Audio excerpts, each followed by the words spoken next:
Chapter 146. Yang Si raised his hand and fired again. The bullet hit the back of Zhao Xian's saber, and the powerful force sent the saber flying. This shot also completely woke Zhao Xian up. He was so scared that he knelt on the ground with a plop. At the same time, his whole body was trembling. Taking a closer look, his crotch was wet. This was what people called peeing. There was a distance of 60 steps. Not only could the firearm hit, but it also hit with such precision. This made the other embroidered uniform guards completely deflate. At the same time, they finally knew what kind of person they were facing. Just now, they wanted to win with numbers. If it wasn't for this person showing mercy, they didn't know if any of them would be able to return alive. What are you looking at? Why aren't you taking the injured people away? Do you want to see them die? Yang Si saw that the enemy had been scared out of their wits and let out a fierce roar. This roar gave all the embroidered uniform guards a big fright. At the same time, it made them run forward again. They picked up their 3 injured companions who were still rolling on the ground and retreated. The shot that hit the saber completely extinguished Zhao Xian's arrogance. No one would have thought that when he finally left, he would actually bow and smile as he retreated step by step. Perhaps he had done too many bad things and was worried that Yang Si would suddenly appear behind him and take his life. When the group came, they were aggressive.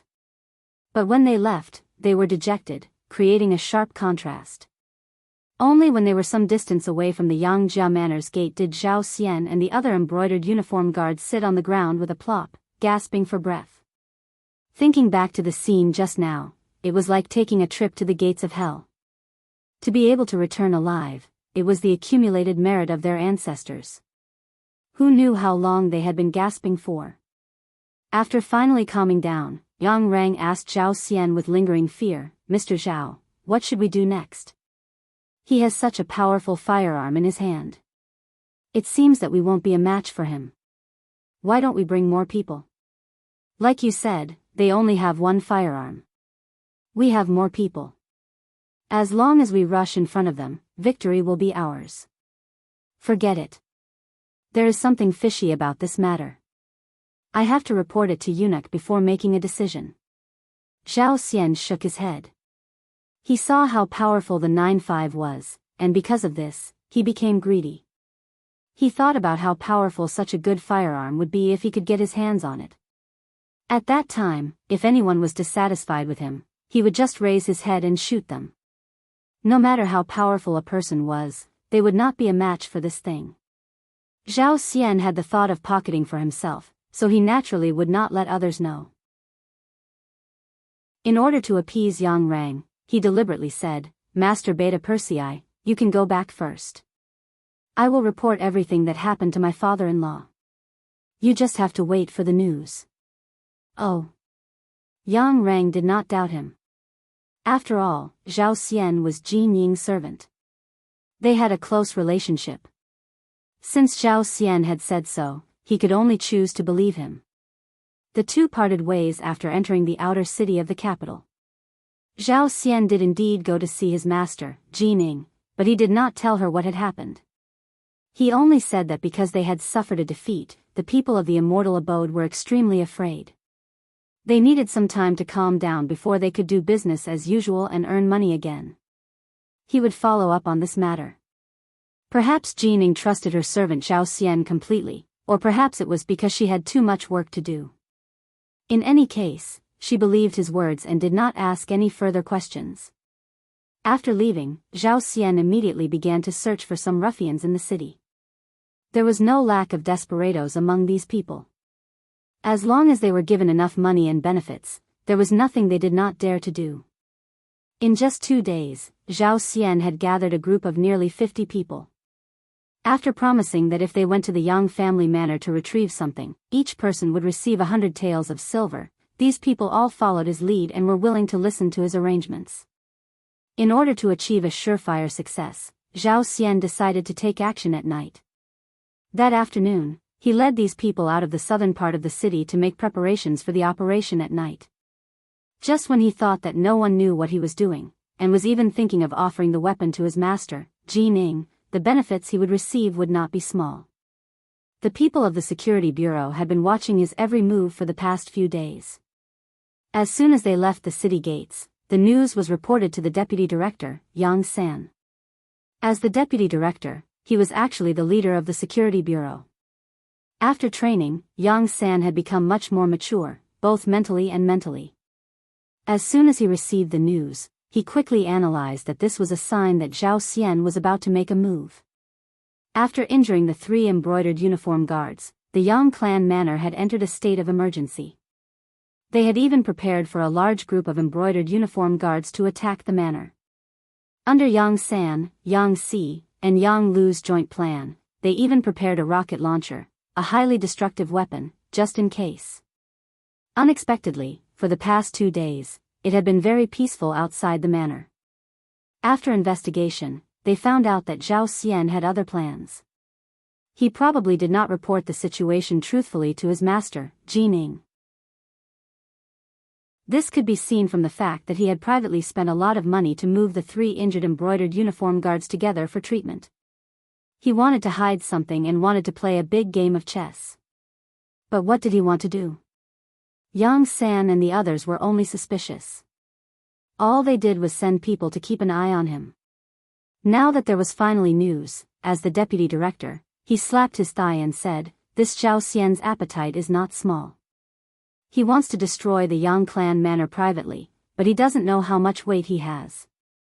Yang San was really angry. He had clearly seen the power of firearms, but he still wanted to bring 50 people to attack the manor. How bold was he?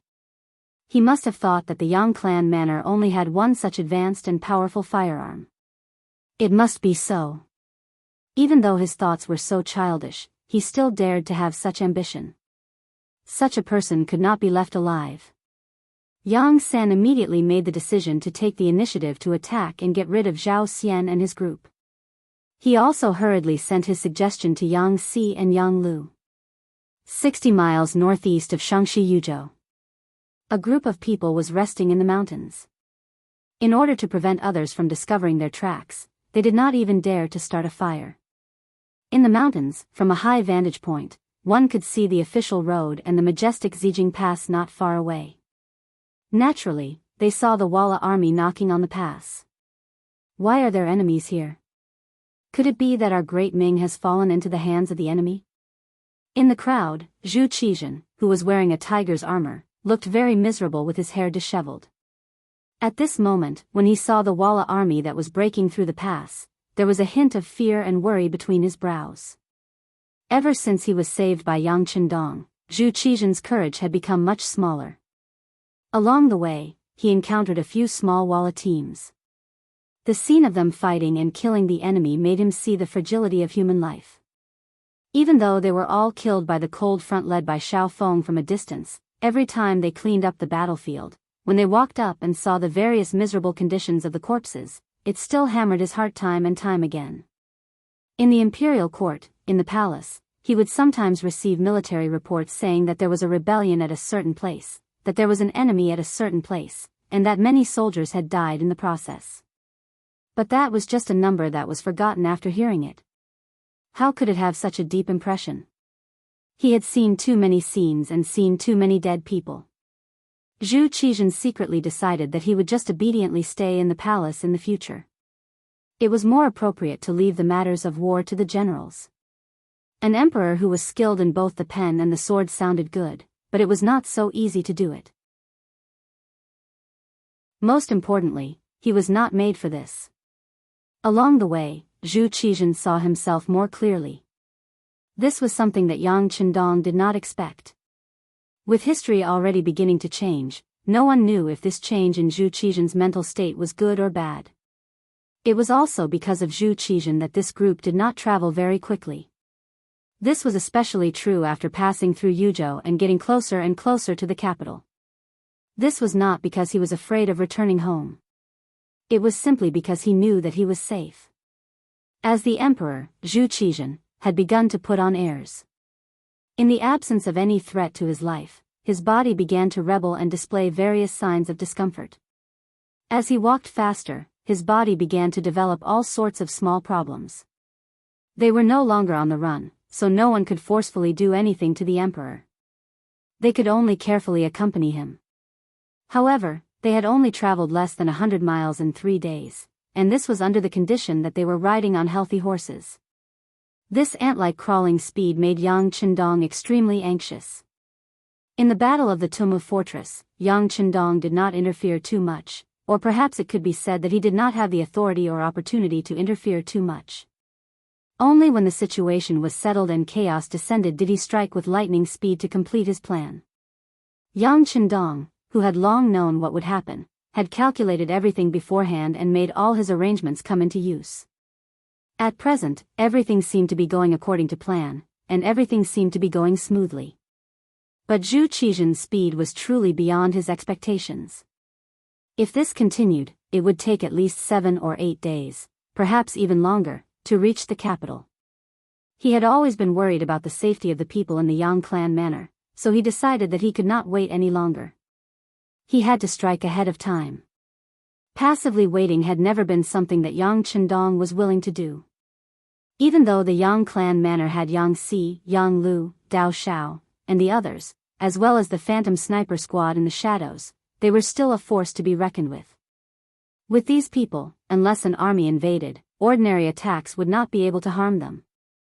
But there was always an exception. History had long ago proven that unexpected things would happen from time to time. In order to avoid the possibility of an accident, he needed to return to the capital as quickly as possible. Chapter 147.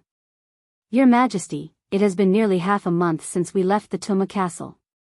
We have been very safe with the protection of the mercenaries. But after all, outsiders don't know our situation, and in order to avoid being hunted down by the Walla, we deliberately did not get in touch with the outside world. Now that so much time had passed, the situation in the capital was truly worrisome. I will be the vanguard and return to the capital first to tell the officials that Your Majesty is fine, so they can be at ease and stabilize the court. After thinking about it again and again, Yang Qindong finally decided to leave first and did not travel with Zhu Qizhen, who was crawling like a snail. Yes, we need someone to report back in advance. Although Zhu Qizhen's body was not in good condition and he did not have enough exercise, his head was not injured and he was still very clear-headed at this time. He naturally knew that the news of him being fine had to be reported back first. Otherwise, who knew what would happen after a long time?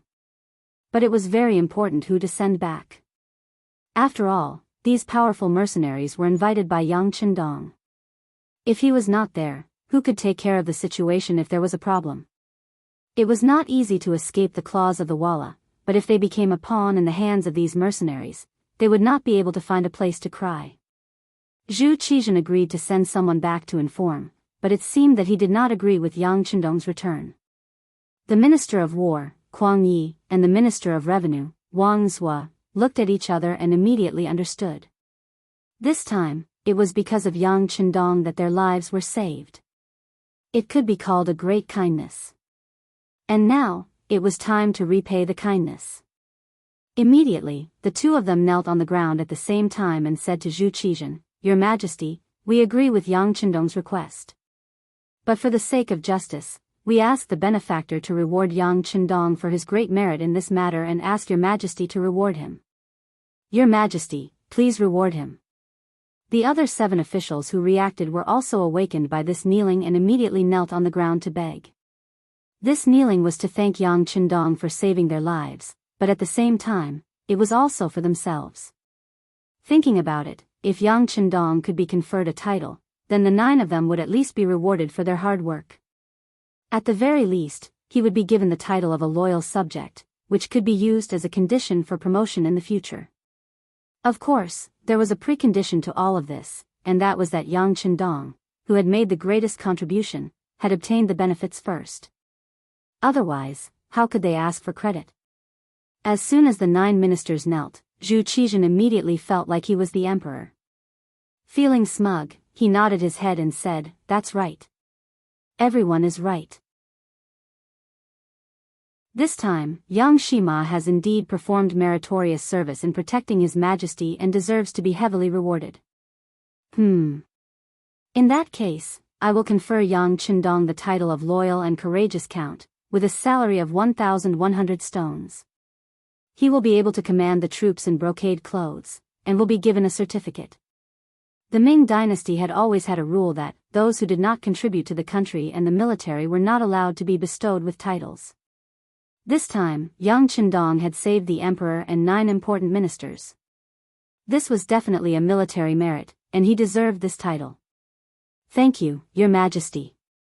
After receiving the reward, Yang Qindong immediately knelt down to thank the emperor. Your Majesty is wise. Kuang Yi, Wang Zhua, and the other important ministers also knelt down one by one, thanking the emperor for his wisdom. Yang Qindong was conferred the title of Count, which was equivalent to receiving a very heavy reward. Then, would their rewards be far away? Everyone, please rise. Zhu Qizhen's face was filled with satisfaction. He liked the feeling of being bowed to 3 times and kowtowed to 9 times.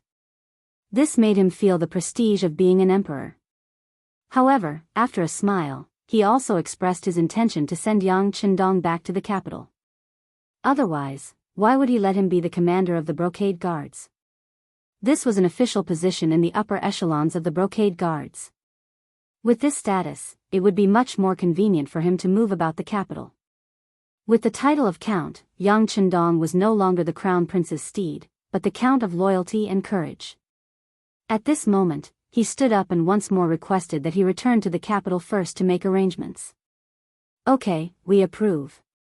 Count of Loyalty and Courage, which minister do you need to go with you?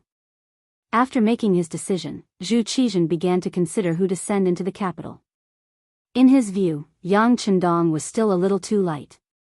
This person had only been a 5th-rank official in the past, and he had only recently been conferred the title of Count of Loyalty and Courage. No one knew that sending him back would be very inconvenient. Zhu Qizhen had his own thoughts, and after saying this, he turned his gaze to the other 9 ministers. These 9 were all civil officials, and only Kuang Yi was the Minister of War. However, he was already very old, and it would be inappropriate for him to be in a hurry. Thus, none of them dared to meet the emperor's gaze. However, Yang Qindong had seen the reactions of his ministers, and he had never planned on bringing anyone back. After all, after returning to the capital, there were many things that he might not do according to the rules. Thus, he clasped his hands and said, Your Majesty, in this subject's view, we shouldn't have the other ministers accompany us. They are all exhausted from the journey. I want to bring the least amount of people back to the capital as quickly as possible. I'm afraid that the ministers' bodies won't be able to take it. If something happens along the way, it will be difficult to deal with it. Why don't this subject go alone? Your Majesty only needs to write an edict for this subject. This way, it will be easier to gain the trust of others, and it will also let everyone know that Your Majesty is well.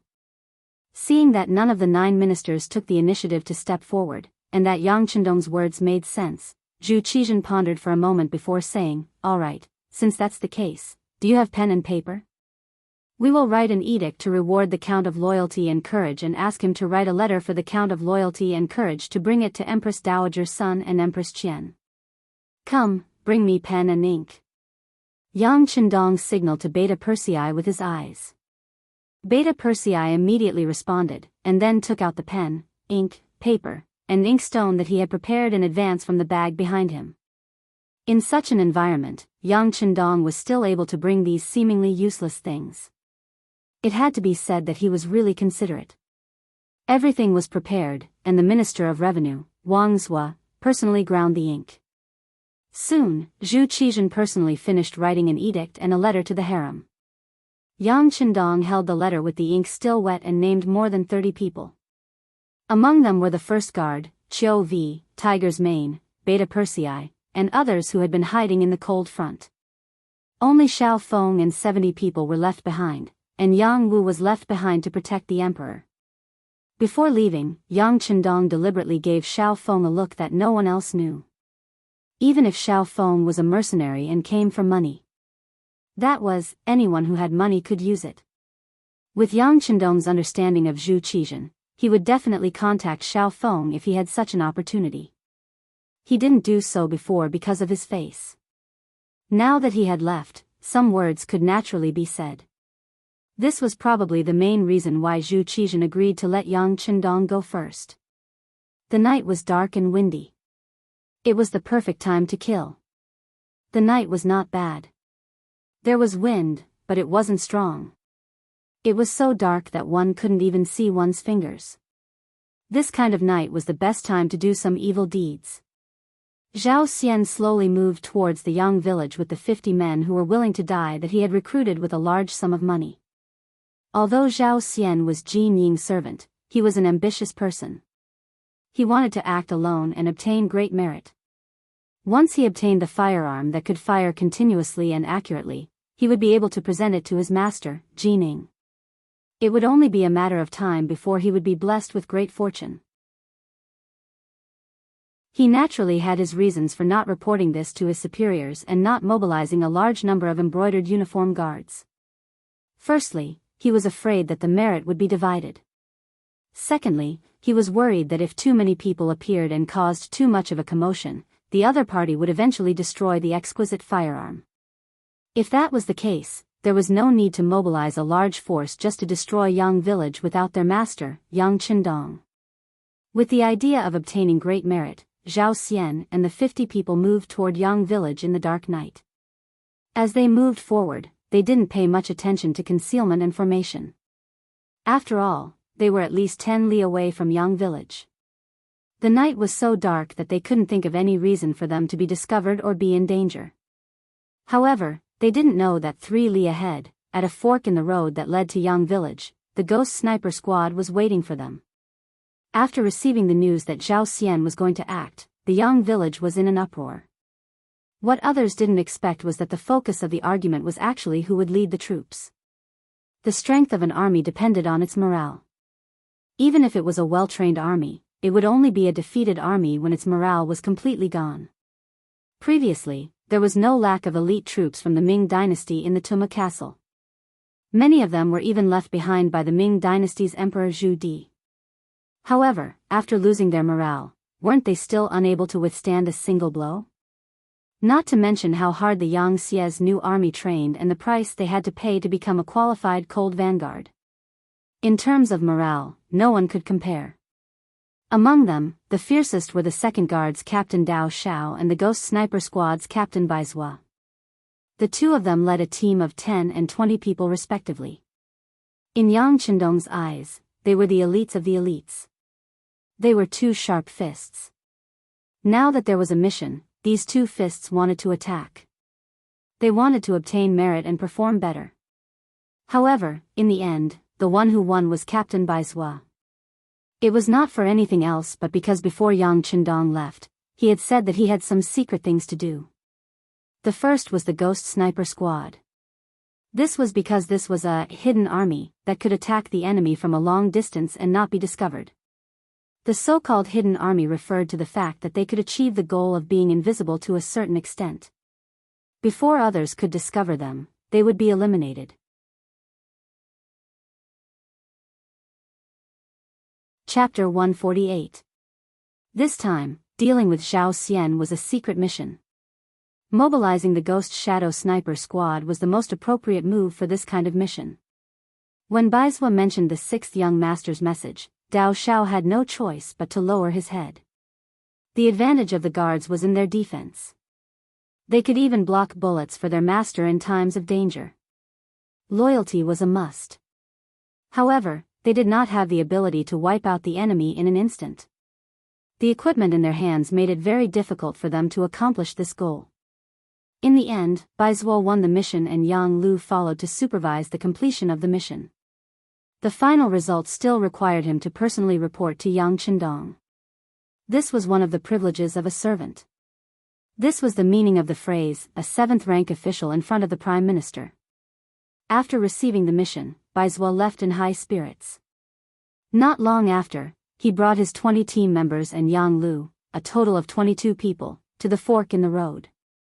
According to their previous discussion, even if Zhao Xian and the others appeared here, as long as their goal was not in the direction of Yangjia village, they should not touch him. After all, the 6th young master was not here. It was better to avoid unnecessary trouble. In other words, although Bai Zhua had made preparations, the final choice was still in Zhao Xian's hands. As long as he was not greedy, death could still be avoided. However, since Zhao Xian had seen the power of the new firearms and had made preparations for a few days, how could he not make a move on Yangjia village? Therefore, when Zhao Xian led more than 50 people to the fork in the road, he did not hesitate at all and chose the direction that led to the Yang village. The moment they took the first step, they were destined to meet a tragic end. In order to complete this mission, Bai Zhua had brought the most advanced weapons and equipment. Needless to say, the sniper rifle had a shooting range of up to 2 kilometers. At the same time, it was equipped with extremely advanced night vision goggles, which ensured that the light in the field of vision was not too different from the light in the day. It was still possible to see every movement of the target clearly, and even every hair on their body. Under these conditions, one could imagine what awaited Zhao Xian and the others. The silhouettes of Zhao Xian and the others appeared clearly in the scope. These men in black seemed to be using the darkness of the night to disguise themselves, but in fact, every movement was magnified and could be seen clearly. Even the slight change in their eyes could be seen clearly. Ready, 3, 2, 1. Fire. As the captain, Bai Zhua was very calm at this time. Unlike the other teammates, he didn't need a spotter. Even though Yang Lu was crawling beside him, he was only here to observe the situation and wouldn't help anyone.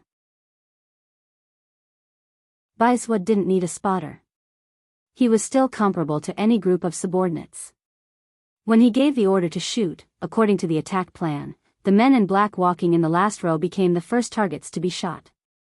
Swish, swish, swish, swish. Under the silencer, several flames suddenly appeared, followed by the sound of 11 black-clothed men falling to the ground, followed by the swollen bodies.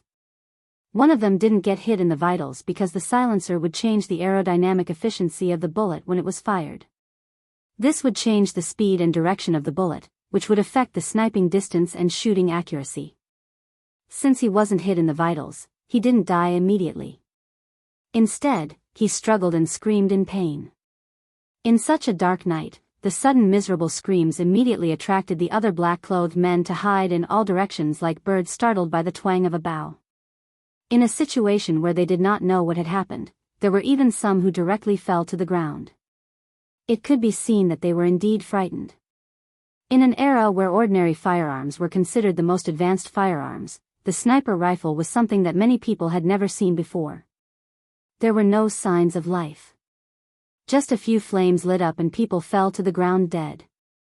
To the ancients who did not know anything about technology, this was no different from seeing a ghost. It made their bodies tremble, and at the same time, their hearts were also trembling. Once the order to shoot was given, the attack wouldn't stop unless all the enemies were eliminated. Even if these people were trembling and feeling fear from the depths of their souls, it couldn't change their fate at all. The flashes of light were like the fluttering of the world, dazzling and eye-catching. What followed was the men in black being killed on the ground one after another. No matter where they hid, whether they were standing, squatting, or lying down, it didn't change their fate of death. After the flashes of light, after only 5 rounds, only Zhao Xian was left on the battlefield. It wasn't that he hid well, nor was it that he was lucky. Leaving him alive was originally Yang Lu's request. More than 50 people were handed over to the Ghost Shadow Sniper team, leaving one person for himself to kill. This was the result that Yang Lu came to after discussing with Bai Zhua. They didn't want no one to know of their existence when they first appeared. Even if Zhao Xian was destined to die, it was also a kind of glory for him to know who killed him before he died. Originally, there was a group of living people around him. Although these people had cold expressions and even had a murderous aura in their eyes, they were still living people after all. It wasn't like now, where the surroundings were filled with a deathly aura and the smell of fresh blood assailed his nostrils. Zhao Xian felt as if he was living in hell. There was only deathly aura around him. Just as his eyes kept turning and his mind was blank, frightened by the scene in front of him, Yang Lu appeared from a bush and walked out. Who are you? Let me tell you, my master is Lord Jining. If you dare to kill me, he will definitely not let you go. Feeling a black shadow creeping towards him in the distance, Zhao Xian's lips kept trembling as he tried to threaten the other party with a trembling voice. He was a fish on the chopping block. At this moment, Zhao Xian's voice was so weak and pale that it didn't pose the slightest threat to Yang Lu, who was getting closer and closer. With steady steps, Yang Lu walked step by step like a heavy hammer pounding on the soul. He arrived in front of Zhao Xian and raised the broadsword in his hand high. Kid, I'll give you a benefit before you die. I'll let you be a ghost that knows the truth. Since you've offended the sixth young master, death is your only fate. You're from the Yang village? No. That's impossible. Your master is already dead and you still dare to offend Lord Jining. You're all destined to die. At this moment, Zhao Xian finally regained his senses and realized Yang Lu's identity. He then shouted hysterically. Unfortunately, no matter how much he shouted, he couldn't change the outcome. As Yang Lu raised his broadsword high and brought it down, a bloody head flew into the air. Zhao Xian was dead. When he died, his widened eyes seemed to express the unwillingness in his heart. He finally knew how powerful the Yang village was. He knew that the Yang village had more than one powerful firearm. He knew that the Yang village was not to be trifled with and was powerful. If he had another chance to choose, he definitely wouldn't have brought his men to the Yang village to steal the credit. Instead, he would have brought a large group of embroidered uniformed guards to the Yang village. He didn't believe that the people of the Yang village would dare to resist against the embroidered uniformed guards. Zhao Xian really didn't understand the people of the Yang village. They were soldiers of the new era and were particular about obeying orders. As long as it was an order from Yang Chendong, even if they knew that there was a sea of fire in front of them, no one would frown when advancing. Even if the Imperial Secret Service really came, what they needed to do was to actively counterattack without the slightest hesitation. Zhao Xian was dead. He died without any signs of life. As the master, Jining didn't know at all. He really had too many things to do. Wang Zhen still had many remaining supporters to deal with. After all, Wang Zhen had covered the sky with one hand all these years. Whether it was in the palace or outside, he had accumulated too much power. It would take a lot of time to get rid of them. Other than Wang Zhen, there were many people who had to be dealt with in time. Before Zhu Qizhen left the capital, he had ordered Zhu Qiyu to stay in the capital. The court affairs would be handled by Jining, another eunuch, Xing'an, the minister of personnel, Wang Ji, and the prince consort, Jiao Jing. Wang Ji and Jiao Jing were easy to deal with. When faced with an extreme situation, the first thing a scholar would think of was self-preservation. As long as he didn't threaten the lives and interests of these people, they would stay put and watch everything with the attitude of watching a tiger fight from the top of a mountain. Xing'an, on the other hand, had first served Empress Dowager Sun, then Empress Qian. With the Empress's support, he wasn't easy to deal with. Moreover, they were all eunuchs, so it was easy for them to guess each other's thoughts. As for the Xing'an eunuch, Jining wanted to negotiate first. Although Zhu Qiyu had already ascended the throne and become the substitute emperor, it was clear that he still respected his sister-in-law. If he made a move against Empress Qian's people, he had no idea what would happen if he was sued.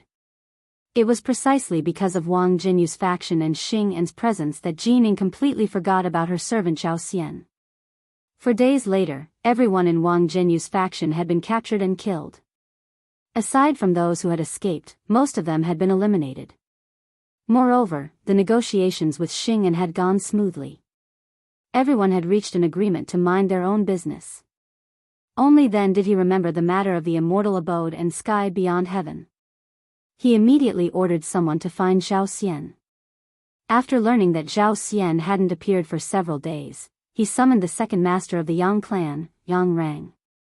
He wanted to ask when these properties would become his. The palace eunuchs came to Yang Rang's residence and led him into the palace.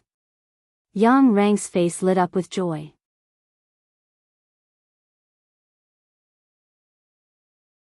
Chapter 149. He did not know that Zhao Xian had already gone to hell. He thought that he had succeeded and that Jining was going to reward him. He did not forget that the eunuch in charge had said that there would be more benefits for him. He was still looking forward to being promoted and getting rich. Yang Rang came to the palace with a trace of anticipation and excitement. The moment he saw Jining, he knelt on the ground without any bottom line and kept saying auspicious things about Jining. "All right, Lord Yang, please get up." A satisfied smile hung on Jining's face. What he loved the most was to see those high and mighty so-called pillars of the country, the aristocratic families, kneel down and salute him. It gave him a great sense of accomplishment. Yang Rang thanked him profusely and stood up again. Then, he stood there respectfully with a bashful smile on his face. "Lord Yang, this time I called you here to ask you, do you know where Zhao Xian is now? And what happened when you went to the Yang village that day?" Jin Ying's question made Yang Rang's heart tremble. He had thought that the matter had been resolved. Unexpectedly, it was not the case at all. Zhao Xian had actually disappeared. For a moment, while he was surprised, he recounted everything that had happened at the Yang village that day. At first, Jin Ying listened carefully. However, the more he listened, the more complicated his expression became. As the master, he knew very well what kind of person Zhao Xian was. He was a person who rejoiced in grandiose achievements. It was only because he was very loyal to him that he was still used by him. Thinking that now that he had great power in his hands, he thought that the matter that was given to him would not go wrong. However, he had never imagined that things would turn out like this. He had a feeling that Zhao Xian's life was in danger and that this matter must have something to do with the Yang village. "Lord Yang, you said that when you went that day, the servants of the Yang village had an unknown firearm and that it was very powerful? Is that so?" Jin Ying thought of the crux of the matter. This was probably the result of Zhao Xian's selfishness. "That's right, eunuch Jin. Those firearms are very powerful. Not only do they have great lethality, but they are also very accurate. Most importantly, those firearms can fire continuously. It's not something that our great firearms camp can compare with. When I saw it, I was also very curious." All right. Jin Ying's expression darkened as she interrupted Yang Rang's boastful speech. "I know what happened. You can go back first." Jin Ying waved her hand. She didn't have time to waste on Yang Rang. Her mind was filled with questions about where these advanced firearms had come from and who had given the Yang family servants the courage to confront the brocade guards. "Yes." Yang Rang saw that Jin Ying was a little unhappy and prepared to leave. But when he retreated, he thought of something and said aloud, "By the way, that servant is Yang Si who beat up the Walla messenger not long ago. Qian Sengbao even went to find trouble with him." I know. Jin Ying nodded. After Yang Si withdrew, he immediately ordered people to call for the brocade guards who had followed Zhao Xian to the Yang village that day. At the same time, he also called for Qian Sengbao to ask about Yang Si. Soon, 3 injured brocade guards were brought over and confirmed that Yang Rang's words were true. Not long after, Qian Sengbao also rushed over. Qian Sengbao didn't dare to refuse Jin Ying's summons. Now, anyone could see that this person had great power and influence. His superior, the head eunuch of the Imperial Horse Directorate, Chen Guan, had been imprisoned even though he tried to curry favor with Wang Jinyu's faction. If he performed well and was promoted, it wouldn't be a problem for him to become the head eunuch of the Imperial Horse Directorate. All of this depended on Jin Ying's attitude. "Greetings, eunuch Jin." When Qian Sengbao appeared, he was very respectful to Jin Ying. His eyes were full of flattery. When a person can decide your future and fate, it is very difficult for you to appear as an equal in front of him.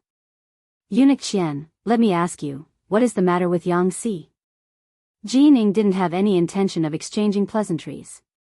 They had all been in the palace for many years, so he understood Wang Jinyu's personality better than anyone else. When Wang Jinyu had been in power, Wang Jinyu hadn't even looked at him. Now that he had power, Wang Jinyu wanted to curry favor with him. This was the nature of people. Yang Si? Qian Sengbao was rather confused by this question. He did his best to search for this name, but he didn't come up with anything. Yang Si of the Yang clan, a servant of Ma Yang, Jining reminded him, impatience on his face. Oh, I remember now. That Yang Si once beat up the guard captain of the Walla emissary, Tuj, at the gate of the immortal abode. Because this matter involved diplomatic matters, the higher-ups gave me the task, and I had Tang Tong of the brocade guard go to the Yang clan to demand for him. It was said that he had already left the capital and gone to the Yang clan's Jianghu residence. Later on, because of the conflict between the Walla and our great Ming, no one asked about this matter anymore. Qian Sengbao was also confused as he answered the question. He didn't understand why Lao Jining was so concerned about a mere fifth-rank servant. He went to the Yang clan's residence. Let me tell you, a few days ago, he publicly injured 3 of my embroidered uniform guards who went to Yang village to enforce the law. Not only that, but my servant, Zhao Xian, has also disappeared. I suspect that this has a lot to do with Yang Si. As Jining spoke, he let out a soft snort, expressing the dissatisfaction in his heart. Something like that happened? Qian Sengbao had truly been shocked by this matter. Putting aside the fact that no one in the world dared to openly oppose the brocade guard, just the disappearance of Jin Ying's servant was a major matter. Based on this, the Yang village was doomed this time. After knowing Jin Ying's intentions, Qian Sengbao understood what he had to do next. He immediately took the initiative and said, "Don't worry, eunuch Jin. I will bring some people to the Yang clan and bring the criminal over. At the same time, I will search the place to see if I can find Zhao Xian's whereabouts." Very good. Seeing that Qian Sengbao understood his intentions, Jin Ying's expression eased. Go ahead, but you must be vigilant. There is news that the other party has a new type of firearm with great destructive power. You must bring more people with you. Also, bring Mao Mu with you. In the past, when Wang Zhen communicated with the Yang clan, he relied on this person. Let him reason things out first. It's best not to make a move if possible. Of course, Jining wasn't someone who bemoaned the state of the universe and pitted the fate of mankind. He didn't have the slightest intention of being soft-hearted when it came to the lives of the Yang clan people. He was worried that the advanced firearm would be destroyed, so he wanted to use the method of peace talks to resolve the matter. Qian Sengbao left after receiving his orders. As he instructed someone to find Tang Tong, Jianghu, and have him wait outside the palace with his men, he walked straight to where Mao Mu was resting. Mao Mu was the last-ranked eunuch in the ceremony directorate. Previously, he had been living a very glorious life, but now, he was like a rat on the street, hated by everyone. Speaking of eunuchs, there were too many differences between them and ordinary people. Their jealousy was several times greater than that of ordinary people. The thing they couldn't stand the most was others having a good time. Perhaps it was because of their bodies, but they were more passionate about power and money. Whenever they had the chance, they would always try to get some benefits for themselves. And when they had the chance to step on others, they wouldn't be soft-hearted at all. Previously, because of Yang Chendong's support, Mao Mu had been promoted several times. From a small eunuch leader to a large eunuch leader.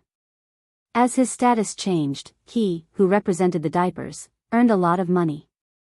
For a period of time, other than Wang Zhen, few people dared to give him any face. But with the defeat at the front lines, and the news of Ingzong and hundreds of officials dying in battle, Mao Mu's good days came to an end.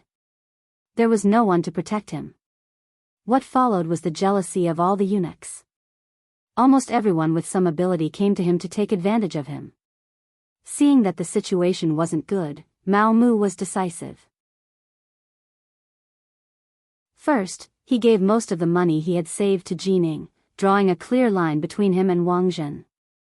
Then, he used the rest of the money to get rid of the other eunuchs who came to make trouble for him. For a time, it could be said that he spent money like it was dirt. Only then did he manage to keep his position. Even so, his authority was no longer what it used to be. In addition, something had happened to Yang Chendong. Now, he couldn't even find a source of diapers. He was completely empty-handed. All day long, he sighed in the palace. He only hated his bad fate. He had just met a wise master, and it hadn't been long before an accident happened. He really didn't know what to do. Just as he was shaking his head and sighing in his room, the door was pushed open. The supervising eunuch of the Imperial Horse Directorate, Qian Sengbao, walked in. When he saw Qian Sengbao, Mao Mu immediately climbed down from his bed. I didn't know that eunuch Qian was coming. Please forgive me for not coming out to meet you. Looking at the awe-inspiring Mao Mu 10 days ago, seeing him being so respectful now, Qian Sengbao was very pleased. Eunuch Mao, Eunuch Jean has an errand for us to do. Pack up and come with me. Okay. As Mao Mu spoke, he turned and opened a cabinet at the head of his bed. He took out 200 taels of silver and handed it to Qian Sengbao. Eunuch Qian, this is the last of my wealth. Although it isn't much, it is a token of my sincerity. Please accept it.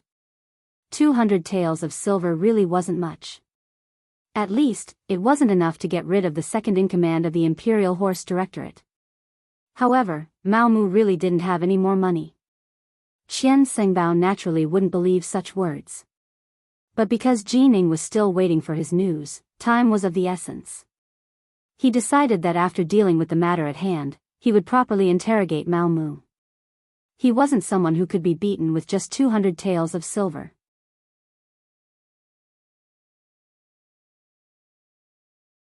Chapter 150. Mao Mu followed Qian Sengbao out of the palace and saw Qian Tong, who had already gathered 200 embroidered uniform guards. When Mao Mu's gaze met Tang Tong's, there was a look of sympathy in his eyes. They were all Wang Zhen's subordinates, and even Mao Mu had always been seen as one of Wang Zhen's trusted aides. His interaction with Yang Qindong was also because of Wang Zhen's instructions. Other than Wang Zhen, no one else knew Mao Mu's true identity. Let's go. He did not care about the change in Mao Mu and Tang Tong's attitudes. Perhaps in Qian Sengbao's eyes, becoming the head eunuch of the Imperial Horse Directorate was what he needed to care about. Under Qian Sengbao's lead, the group of people left the capital and headed toward the Yang Manor 15 li south of the city. In the Yang Manor, there were already spies from the Bureau of Security who had brought back the news. When they found out that a large group of embroidered uniform guards was coming out of the city, the atmosphere in the manor immediately became tense. This result was within the expectations of Yang Si, Yang Lu, and the others. After killing Zhao Xian, they had been waiting, but they did not expect it to take so long. Since they had been waiting for a long time, there was not the slightest bit of panic. Dao Xiao led the second guard to hide outside the manor. Baiswa led the Ghost Shadow Sniper squad to find a suitable place to hide. Yang Lu took Yang Si's place and opened the door to face the enemy. Yang Si was still dissatisfied with this. However, last time, he had single-handedly defeated the embroidered uniform guards with a single shot. This time, it was not good for him to snatch the credit. An hour later, a group of embroidered uniform guards wearing flying fish robes arrived at the entrance of the Yang Manor. When the group led by Qian Sengbao arrived, they saw Yang Lu standing 100 steps away from them. He held a pitch-black firearm that they had never seen before and looked at them leisurely. In his eyes, there was a hint of disdain mixed within. This scene caused Qian Sengbao to be unable to vent his anger. It must be said that the embroidered uniform guards carried out many missions, but no matter where they went, and no matter what kind of status the other party had, who wouldn't tremble in fear and tremble when they saw them? This was the first time the Yang Manor had ignored them like this since the Great Ming was established. Based on this feeling of disregard, the people of the Yang Manor deserved to die. Qian Sengbao's eyes were filled with anger. He wanted to raise his hand and order the army to suppress them.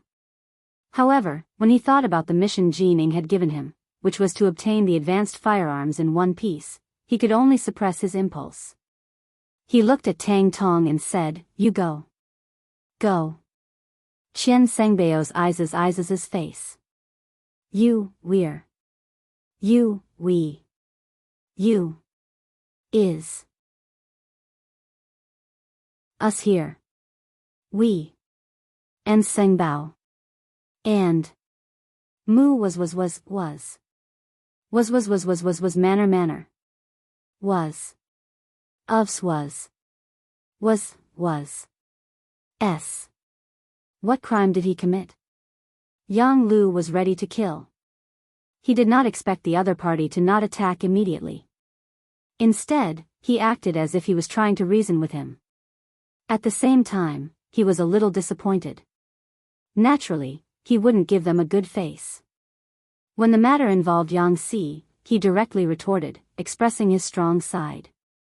He hit the Walla's envoy and hurt both our countries. Qian Sengbao said. Tang Tong was still talking about the mistakes the other party had made. However, after a few sentences, he felt that something was wrong. The Walla and the Great Ming were like fire and water. Hitting the Walla's envoy was not a crime. Instead, it should be considered to have won glory for the country. Qian Sengbao could not continue. Yang Lu laughed and said, "What's wrong? You can't continue? The Walla is a villain. While paying tribute to our Ming dynasty, he actually dared to take the initiative to start a war. This kind of opponent should be beaten up. Not to mention that Yang Si brothers are not here. Even if they were, they should have done something meritorious and not wrong. This." Qian Sengbao rolled his eyes and said, "Meritorious or not, we have to bring it back and let the higher-ups decide. How about this? Brother, please step aside and allow us to find Yang Si and bring him back first. We will definitely give you an explanation. How about that?" Without an excuse, Qian Sengbao could not believe that Tang Tong still insisted on entering the manor. Everyone knew about Sima Zhao's personality. Needless to say, Yang Lu shrugged and spread his hands to show his refusal. "You go." Qian Sengbao, who was behind, saw Qian Sengbao's clumsy expression. He was naturally very angry that he had messed up the matter. He pointed at Mao Mu and instructed him to persuade Yang Lu. Mao Mu, of course, did not want to go. No matter what, Yang Chendong had done him a favor. Now that he was no longer around, he was unwilling to be a villain. However, this was not Qian Sengbao's idea. It was Jin Ying's idea. An arm could not win against a thigh. He had no other choice. Mao Mu reluctantly walked out from the crowd. His face was ashen as he walked to Tang Tong's side. As soon as Mao Mu appeared, Yang Lu's eyes were filled with suspicion. He stared into Mao Mu's eyes. Outsiders did not know about the relationship between Mao Mu and the sixth young master, but as a servant of the Yang family, he was very clear. Before the sixth young master left, he had instructed the security bureau to pay attention to Mao Mu's performance. At the same time, this was also a test. If Mao Mu could pass this test, he would definitely be put in an important position. On the other hand, if Mao Mu was a traitor, they would not mind getting rid of him and replacing him with someone else. Sensing Yang Lu's questioning gaze, Mao Mu hurriedly lowered his head. "We're here to look for Yang Si. If he's here, then hand him over. If you insist on not handing him over, then I'm afraid we'll force our way into the manor. Let me ask you, can you stop 200 of us by yourself?" Mao Mu's words were interrogative. However, if one listened carefully, it was as if he was telling Yang Lu that they would definitely enter the manor for an inspection today. Yang Lu should quickly think of a countermeasure. When Yang Lu heard Mao Mu's words, his expression was no longer as fierce as before. Since Mao Mu still had the heart to side with the Yang family manor, it would naturally not be good for him to target him. He immediately rushed towards Qian Sengbao, who was in the midst of the embroidered uniform guards, and said, "I will stand right here. Unless there is an imperial edict from Emperor Yingzong, no one is to take a step into the manor for no reason. If anyone dares to do so, then I'm sorry, but the weapon in my hand is not something to be jealous of." As if to intimidate, Yang Si raised his hand and fired the 95 style. His action was exactly the same as when Yang Si had blocked Xiao Xian. Bah! The moment the gunshot rang out, the embroidered uniform guards in front of him became chaotic. Qian Sengbao, who was hiding in the crowd, felt his eyes light up. After receiving the mission, he knew that the biggest goal of this trip was this advanced firearm. Now that it was in front of him and he had seen it with his own eyes, he was very excited. However, at the same time, he was somewhat nervous. The 3 injured embroidered uniform guards flashed in front of him. Qian Sengbao, who did not know how many times this firearm could be fired, would not take the initiative to take the risk. On the contrary, he valued his own life very much. It was because of this that he had already made preparations for this trip. He waved his large hand behind him, and a group of 50 embroidered uniform guards holding fire barrels, also known as fire barrels, appeared. They held primitive bronze fire barrels in their hands, and they appeared at the front of the group. This type of fire barrel was lighter and more agile than the earliest firearms. The barrel was slender and the front was cylindrical, and it could be used to store bullets. The medicine room was bulged in the shape of a ball, and there was a fire door on the wall for a fuse to ignite the fire. The tail end was hollow, and there was a wooden handle, making it easy for the shooter to control. Torches were quickly lit, and 50 embroidered uniform guards held torches and looked forward, as if they were ready to light the fire barrels at any time. The sudden hostility caused the atmosphere to drop to a freezing point. Mao Mu and Tang Tong, who were standing in the middle of the field, were so scared that they fell to the ground. They did not know the power of the firearm in Yang Lu's hands, but they had seen the power of the fire barrels in the hands of the embroidered uniform guards behind them. If the guns were fired randomly, there was no telling where the target would be. If they still dared to stand in the middle, they would undoubtedly become living targets. Whether the 2 of them were afraid of death or of being accidentally injured, they simply lay on the ground. In comparison, Yang Lu stood there with the 9-5 style as if nothing had happened. He didn't show the slightest bit of fear because of the appearance of these fire cylinders. On the contrary, his eyes were full of radiance. It was as if he wanted to experience the power of these cylinders. Qian Sengbao saw Yang Lu's behavior and was naturally very dissatisfied. He actually could not scare the other party. It seemed that simple intimidation had lost its meaning. He had to be serious.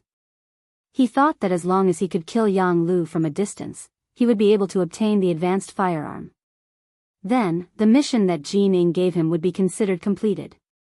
He immediately shouted, "Everyone, listen up. The target is straight ahead. If anyone resists, kill without mercy." The reason why he had to go first instead of shooting first was obviously because the power of the flamethrower couldn't reach that far. He wanted to shorten the distance between them. As long as he reached the effective range, he wouldn't hold back. It was because he knew the effective range of the fire barrels that Yang Lu was so fearless. Now that he saw the other party's troops moving forward, he raised his gun and let out a deafening gunshot. "Stop where you are. Otherwise, I will shoot whoever dares to move forward." His voice was loud and clear, firm and powerful. It represented Yang Lu's current mood. However, the embroidered uniform guards didn't really stop. Qian Sengbao had given a strict order and was supervising the battle from the rear. If any of them dared to stop at this moment, they would be punished by military law. Before they saw the power of the new firearm, who would dare to stop?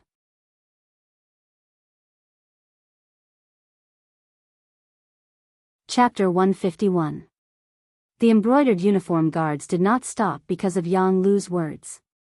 They continued to walk forward in a straight line.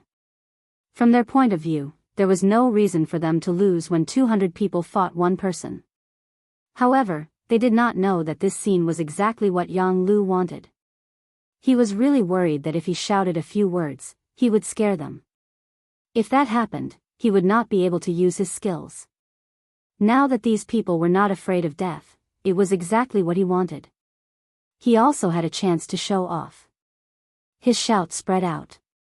Seeing that the embroidered uniform guards did not move, Yang Lu smiled. He raised the 95 style in his hand and aimed it at the embroidered uniform guards at the front.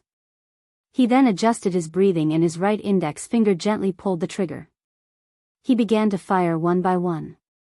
In Yang Lu's eyes, the embroidered uniform guards who were lined up with fire barrels were like fixed targets. As long as he wanted to, he could easily take the life of any one of them. However, these people were not enemies, nor were they like the fugitives that Zhao Xian had brought. They were only soldiers who had received orders. They were not enemies who would not rest until one of them was dead. He did not need to kill them. He only needed to injure them and make them suffer heavy injuries to break their fighting spirit. Yang Lu moved the muzzle of the gun slightly, from the original position of the forehead to the legs. His index finger moved slightly and he fired the first shot. Bang! The second shot rang out. The spinning bullet flew forward and whistled through the air. It directly drilled into the right leg of an embroidered uniform guard. The bullet entered the flesh and brought about a huge impact. The moment it came into contact with the blood, there was a splash of blood. Next, a figure fell to the ground. Along with him was the green fire barrel that was originally in his hand. Bang, bang, bang. All of this was just the beginning. Following Yang Lu's continuous movements of his index finger, the embroidered uniform guards in the front row fell to the ground one after another. The extremely fast speed and accurate hit rate caused the embroidered uniform guards in the front row to become a complete mess. There was no one who wasn't afraid of death, especially when they knew that they were going to die. Even the embroidered uniform guards' morale began to waver. Some directly ran back, some took the initiative to lie down on the ground, and some had already lit their barrels and poured out the gunpowder. As for whether they could hurt Yang Lu or not, they no longer cared. 7 shots were fired, and after taking down 7 armed embroidered uniform guards, the entire formation fell into chaos. Qian Sengbao, who was sandwiched in the crowd, was also completely frightened by this scene. The scene of Yang Lu shooting at the embroidered uniform guards flashed in his mind. From this, he concluded that the other party's firearms were indeed very advanced. Once Jining obtained them, who in the world would be a match for him? If he could hold such a powerful weapon in his hands, whether he gave it to Jining or kept it for himself, it would become the most powerful weapon he could use to intimidate others. Overjoyed, he ignored the chaos in the formation and shouted to the front, let's go together, what are you afraid of? No matter how powerful he is, he can't kill all of us. Whoever rushes to the front and takes the firearm will be rewarded with 1,000 taels of silver and a promotion of 3 ranks. In order to achieve his goal, Qian Sengbao made a heavy promise. With a heavy reward, there were bound to be brave men. With this shout, many of the embroidered uniform guards who had been running back stopped in their tracks. Thinking of how to make a name for themselves, some of them made a fierce sound, turned around, and ran in Yang Lu's direction. The sudden change was noticed by Yang Lu. Naturally, he wasn't afraid of 8 or 10 people with one gun, but with so many of them charging at him together, he probably wouldn't even have the time to reload his gun. Originally, he wanted to be like Yang Si and fight the enemies alone, but now it seemed that he had underestimated the willpower of these embroidered uniform guards. He couldn't help but start to retreat. At the same time, he made a gesture with his right hand behind his back, telling the Ghost Shadow sniper team hidden inside the Yang village to prepare to attack. Charge! Seeing that Yang Lu had started to retreat, the embroidered uniform guards couldn't help but be overjoyed. They seemed to have seen the light, saw the hope, and also saw that promotion and wealth were right in front of them. In the Yang village, Bai Zhua and the other 21 people were lying on the roof, each looking for the best angle to shoot. They were just waiting for the embroidered uniform guards to run into their shooting range to kill them. As the embroidered uniform guards approached step by step, the atmosphere became very tense. A big battle could break out at any time. Once the Ghost Shadow sniper team attacked, the scene would be filled with corpses. It would also mean that the Yang village and the Great Ming Dynasty had completely broken off. At this moment, everyone's hearts were thumping. They were nervous and excited. Bam bam bam. Just when the embroidered uniform guards were 200 steps away from the Yang village, and Bai Zhua was about to give the order to shoot, a series of intense gunshots suddenly rang out from behind them. This sudden gunshot also shocked the Ghost Shadow sniper team, who were ready to shoot. Captain Bai Zhua didn't understand. They had agreed to attack first, and Dao Shao and the second guard would finish them off. Why did they attack first? Captain? Are we going to attack? One of the Ghost Shadow Sniper team members couldn't suppress the excitement in his heart and quietly asked Baizhua. "Wait a minute, don't shoot first." Baizhua looked at the Yang village's main gate in confusion. Then, he took out his high-powered binoculars. When he looked at it, his expression became very excited. "Tell everyone, don't shoot without orders. The sixth young master is back." Yang Qindong was indeed back. He led more than 30 people and rushed over. One man and 2 horses didn't stop to rest. Finally, they arrived at the Yang village at the last moment. When he saw a large group of embroidered uniform guards rushing into the village, he didn't say anything and gave the order to shoot. Yang Qindong viewed the Yang village as very important. Otherwise, he wouldn't have left Zhu Qizhen in such a hurry and rushed back first. He definitely wouldn't allow anyone to threaten the safety of his village and the lives of the people in the village. After Yang Qindong gave the order, the 30 people following him naturally wouldn't be polite. They raised their guns and roared. The unprepared embroidered uniform guards behind them quickly fell. This also scared Qian Xingbao, who was in the crowd. He didn't understand where these people came from and how they actually dared to attack the embroidered uniform guards. Did they still have the law in their eyes? When he looked back with a puzzled heart, he saw a group of Ming Dynasty soldiers wearing Mandarin duck battle jackets. The people who came were actually Ming Dynasty soldiers, which made Qian Xingbao even more surprised. Since when did ordinary soldiers have the guts to attack the embroidered uniform guards? Moreover, where did those advanced firearms in their hands come from? In order to find out the reason, he ordered all the embroidered uniform guards to stop moving. He brought a few of his trusted subordinates and walked towards Yang Qindong at the back. At this time, Yang Qindong also gave the order to stop shooting. He wanted to see who couldn't help but attack the Yang village after he left. Of course, no matter who it was, he would make them pay the price in blood. As Qian Xingbao strode over, he naturally saw Yang Qindong in the crowd. Although he was dressed differently from his usual azure robes, who in the capital didn't know of the Dong Shui? Yang Qindong? It's actually you? Impudent. Who are you? How dare you call my family's name directly?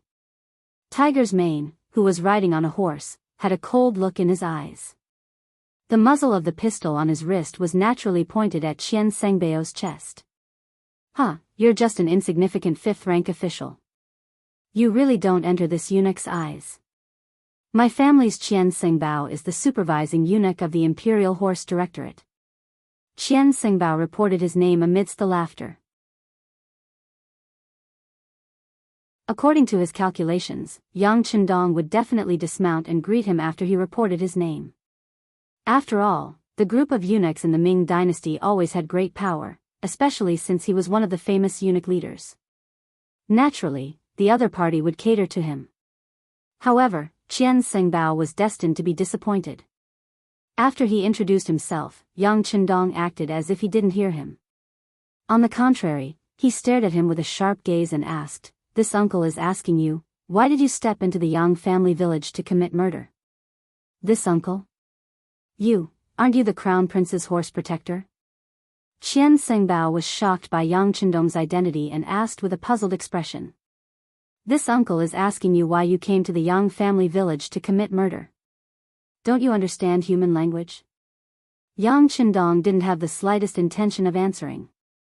When he saw that the other party wasn't answering his question, he raised his right hand and fired a shot.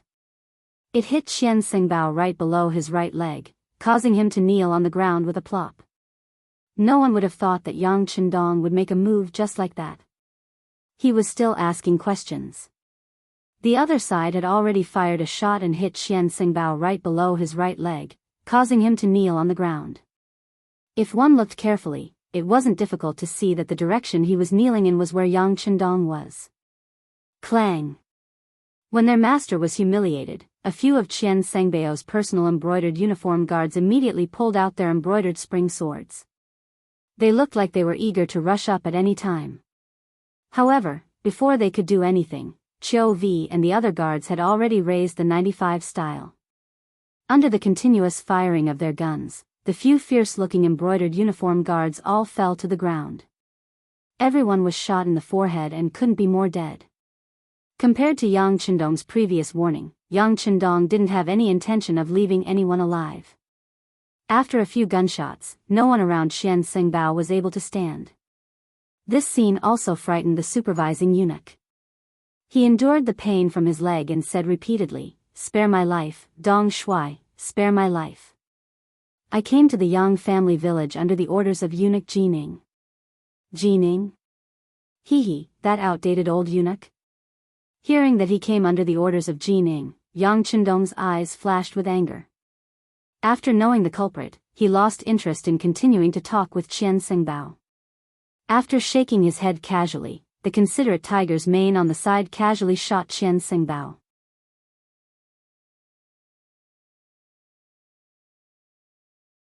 Chapter 152. After the gunshot, Qian Xingbao's eyes widened and he fell to the ground with an unwilling expression.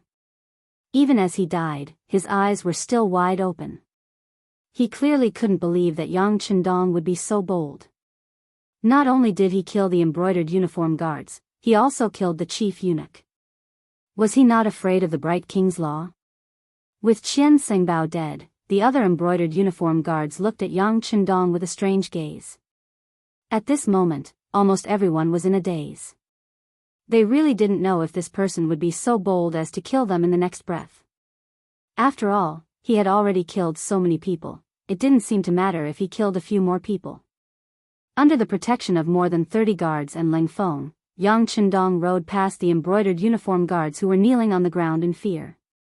He saw Tang Tong, who was also kneeling on the ground and trembling, as well as Mao Mu, whose eyes were filled with surprise. Watch these people. Without this uncle's orders, don't let a single one escape. Also, take care of these corpses. Eunuch Mao and Captain Tang, follow me into the manor, Yang Chendong said in a low voice, then turned and walked into the manor. At the entrance of the manor, Yang Lu was already kneeling on the ground respectfully. In the whole world, only the 6th young master could make him kneel so willingly. Get up. You've worked hard. When he passed by Yang Lu, Yang Chendong's voice became much more amiable. It was this "you've worked hard" that made Yang Lu have the urge to cry. However, he instinctively held back his tears and said, "To be loyal to the 6th young master is a subordinate's duty and obligation." Very good. Yang Chendong nodded lightly. He leaped past Yang Lu and headed straight for the entrance of the Yang Manor. Here, he saw Qiao Yin, Madame Shui, and Madame Xiang. Of course, he also saw 7th sister Yang Duo and Hu Yen. Young master. When they saw Yang Chendong appear safe and sound, Qiao Yin and the others immediately burst into tears. From the looks of it, they seemed to have endless things to say. Don't cry. Young master, didn't I come back safe and sound? Hee, I have some matters to attend to. After I'm done, I'll have a long chat with you. Yang Chendong said to the girls with a happy expression. When his gaze fell on Hu Yen, he nodded lightly. Under their gazes, Hu Yen was immediately embarrassed. She had a feeling that her actions this time would definitely be accepted by Yang Chendong, and even her entire person would be accepted by him. Tang Tong and Mao Mu didn't even dare to raise their heads as they followed Yang Chendong into the Yang Manor. Just now, Qian Xingbao was killed without saying a word. They really didn't know if they would be killed because of their inappropriate actions next. Perhaps from Yang Chendong's performance just now, the two of them had already crowned this Dong Shuai with the title of daring to the extreme. If it was possible, they could even say that he was rebelling. In the side hall, Yang Chendong sat down. Tiger's mane stood on his left, and Beta Persei stood on his right to ensure his absolute safety. Qiao Yin still played the role of a personal maid. After taking the initiative to serve tea, she left. Needless to say, Yang Chendong was indeed a little thirsty after rushing all the way here. He didn't care about his image and drank the tea in one gulp. Then, his gaze fell on Tang Tong and asked, "Tell me, what's going on?" Dong Shuai, I'm innocent. I'm just following orders. I don't have the slightest intention of becoming enemies with the Yang clan. Tang Tong, who was called out, knelt on the ground with a plop. It could be seen that he was extremely afraid now. His original backer, Wang Zhen, had fallen. Now, he had become a fish on the chopping board. Since Yang Qindong killed Qian Xingbao without batting an eye, what was he to him? There was probably no difference between killing him and killing a chicken. He knew that Tang Tong, a Jianghu official, didn't have much ability and didn't dare to have any ideas about the Yang clan. Thus, he ignored him and looked at Mao Mu. Tell me, how has the current situation changed? After seeing Yang Qindong kill Qian Xingbao with his own eyes, it would be a lie to say that Mao Mu wasn't afraid. In the past, he chose to rely on Yang Qindong because he liked his ability to make money and wanted to hitch a ride. Facts proved that his choice was right. He was promoted several times and became one of the eunuchs in charge of the ceremony directorate. Although he was ranked last and didn't have any real power, he was still one of the chief eunuchs. When he first heard the news that the emperor and all the officials had died on the battlefield, Mao Mu sighed that his life was not good. It wasn't easy to find a wise emperor, but he died in a few days. He became a person without anyone to rely on. This time, when he saw Yang Qindong come back, it would be a lie to say that he wasn't excited. But this excitement was completely frightened after seeing Qian Xingbao killed with his own eyes. In his eyes, Yang Qindong's actions were no different from a rebellion. If he got close to him, wouldn't he also indirectly walk on a road of no return? He was truly afraid and had many thoughts. Facing Yang Qindong's question, he didn't know how to answer. He just copied Tang Tong and knelt on the ground, trembling all over. He couldn't even let out a fart for a long time. Gently shaking his head, Yang Qindong saw Mao Mu's expression. He could guess what the other party was thinking. He took out a secret letter and handed it to Mao Mu. Take a look. What is this? With your status, you should be able to recognize whose handwriting this is. A letter was handed to him. Mao Mu curiously reached out to take it. When he slowly opened it and saw the handwriting and content, his original nervousness turned into excitement and then joy. He immediately kowtowed heavily to the ground. This little one greets Uncle Zhongdan, greets Uncle Zhongdan. When Yang Qindong saw this scene, he couldn't help but sigh in his heart. It seemed that there were still many things that he needed to do.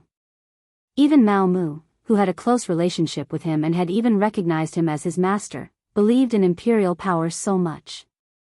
If he really declared himself king, there probably wouldn't be many people in the world who would sincerely respond to him.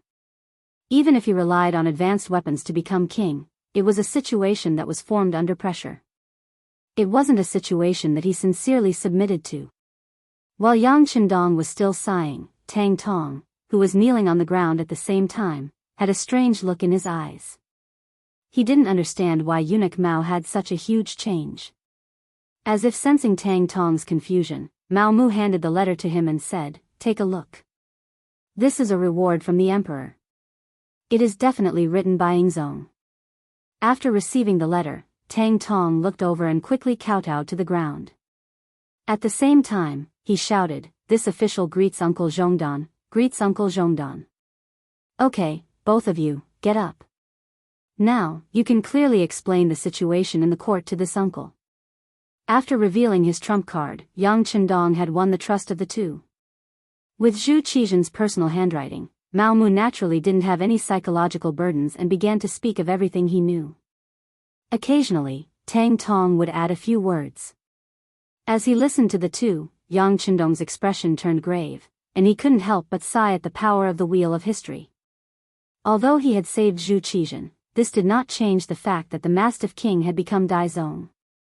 Moreover, without Yu Qian, the court was completely under eunuch Ji Ning's control. Yang Qindong also had no good impression of Ji Ning. This eunuch was essentially jackals of the same tribe as Wang Zhen, and he was also not a good person. With him here, Daizong would probably find it very difficult to become a wise sovereign. It took an hour for Mao Mu and Tang Tong to give a rough account of the situation in the capital, but even this was not complete. Fortunately, Yang Qindong had already understood and had a general understanding of the situation. Okay, this uncle already knows the situation. I presume that you've already guessed that Ingzong is fine and is currently heading to the capital under the protection of soldiers. This uncle is merely a vanguard official. Now comes the problem. The Great Ming now has 2 emperors. How will you choose? As Yang Chendong spoke, he turned his deep eyes to Mao Mu and Tang Tong, intending to force them to state their stance. He had even made up his mind. It would be fine if these 2 were willing to swear loyalty to Zhu Qizhen, but if they weren't, he would kill them both. Until he had infiltrated the palace and met with Empress Qian, his return could not be exposed. Sensing the pressure in Yang Chendong's eyes, Mao Mu made his choice without the slightest hesitation. This lowly one is a eunuch appointed by Ingzong and naturally must swear loyalty to him. Yes, this lowly one is also loyal to Ingzong. This time, Tang Tong reacted quickly and made his choice right behind Mao Mu. Okay. This answer was within Yang Chendong's expectations. They had all been glorious figures of Ingzong's era, but now that Dai Zong had been replaced, Jining viewed them as dissidents, and they were on the verge of being eliminated. It had always been easy to choose where to go.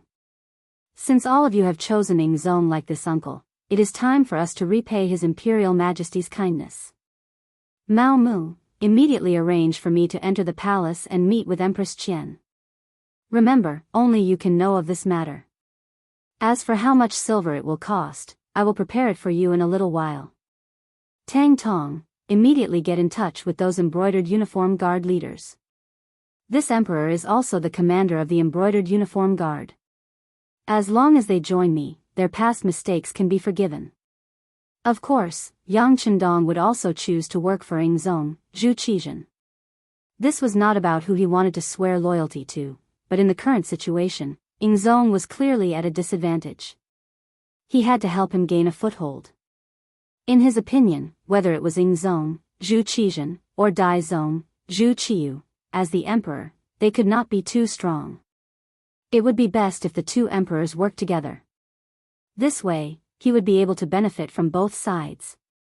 Now that Ingzong was at a disadvantage, he naturally had to help him.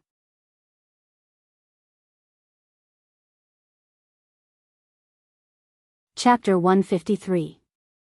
Mao Mu and Tang Tong left happily after they got the job. Before they left, the 2 of them each got a few boxes of silver. This was the working capital that Yang Chendong gave them. Without money, it would be difficult to do anything in this world.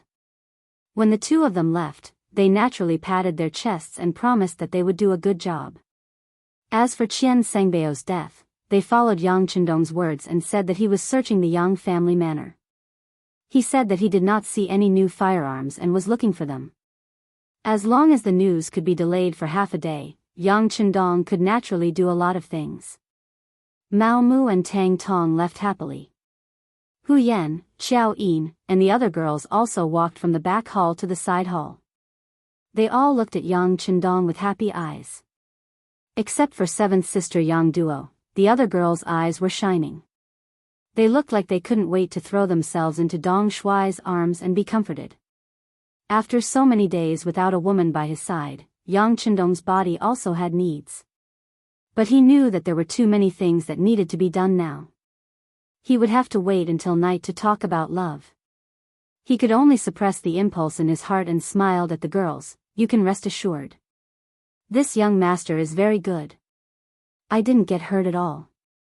Later, when the situation stabilizes, I will talk to you one by one. For now, young master, Yang San is here. He is waiting in your study.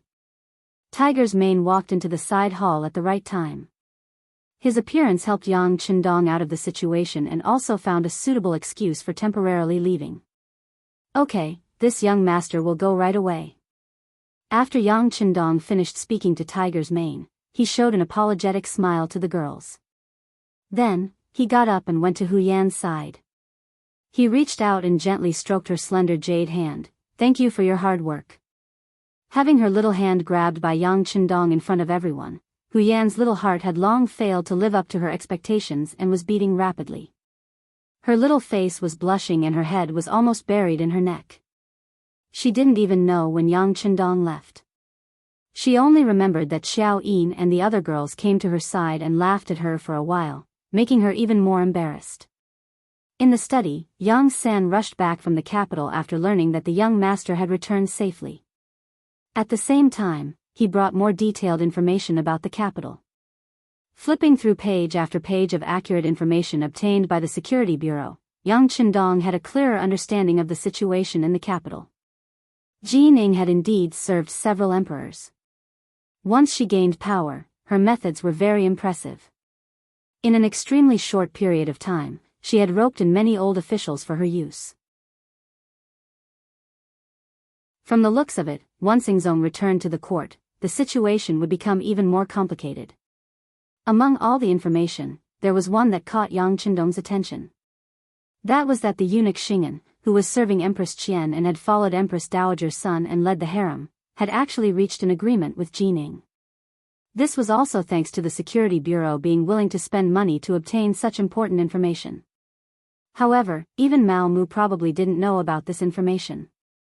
Thinking about how Mao Mu, who did not know, might enter the palace to contact Xing and discuss his meeting with Empress Qian, Yang Qindong's expression changed. He decisively decided to change his previous plan. He looked at Yang San and asked, "Let me ask you, is it possible to contact Empress Qian without anyone noticing?" After some thought, Yang San gave Yang Qindong an answer. "It's possible. We bribed one of the Empress Palace maids, but if we do this, the spies we've spent so much money on will be exposed. It's fine. If they're exposed, they're exposed. In the future, we'll just spend money to plant more spies. How about this? Immediately get in touch with that palace maid, and then..." Mao Mu excitedly returned to the capital and entered the imperial palace. Just as Yang Qindong had guessed, he went to find Xing'an, the chief eunuch serving the empress. As the chief eunuch serving the empress, Xing'an had 40 eunuchs under his direct command, and there were countless eunuchs under these 40 eunuchs. Unlike the eunuch serving the emperor, Xing'an's authority was mainly in the harem.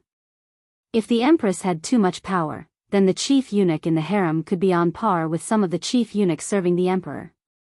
From how Ingzong allowed Xing'an and Jining to assist him on this expedition, one could see his status.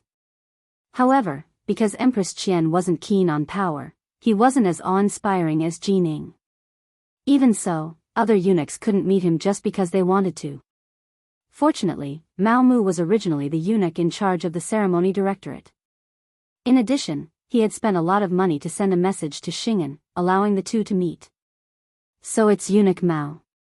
But why aren't you working in the ceremony directorate? Why have you come to this duke's place?" They met, but Xing'an's attitude wasn't good. He spoke in a condescending tone. "Eunuch Xing, this lowly one has come to discuss something important with you. Please dismiss your attendants." Mao Mu saw that there were 2 other eunuchs in the room and spoke carefully. Xing'an was about to bring a cup of tea to his mouth when he heard this and was startled. He carefully looked at Mao Mu and saw that he wasn't faking it. He thought that Mao Mu wouldn't dare to harm him here, so he lazily waved his hand, leaving only the 2 of them in the room.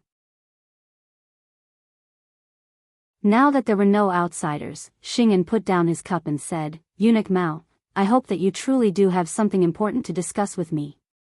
"Of course." "Eunuch Xing, to tell you the truth, this lowly one has just received an important piece of information. Ingzong hasn't died." After approaching Xing'an's ear, Mao Mu told him the information he got from Yang Qindong. Originally, Xing'an's expression was calm as usual, but after hearing this, his expression immediately changed greatly. He looked at Mao Mu with shock in his eyes. "You? What did you say?"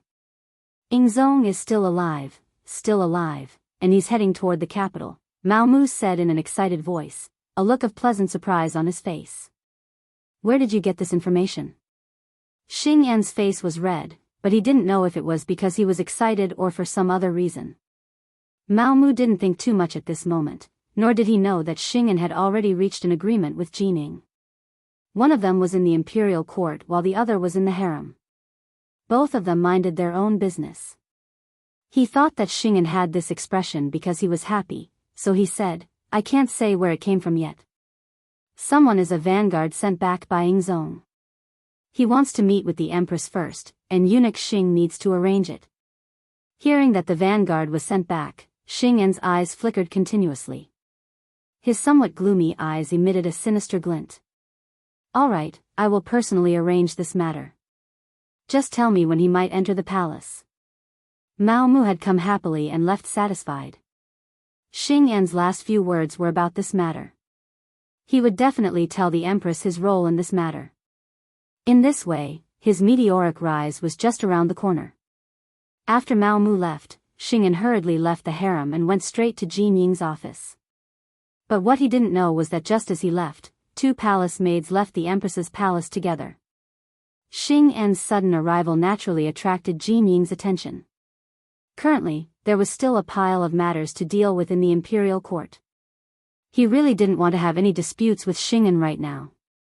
Of course, once he grasped the overall situation, no one knew what he would do. In the secret room, Xing En told Jin Ying the news he got from Mao Mu. As expected, it gave her a big fright. Eunuch Xing, this matter can't be taken as a joke.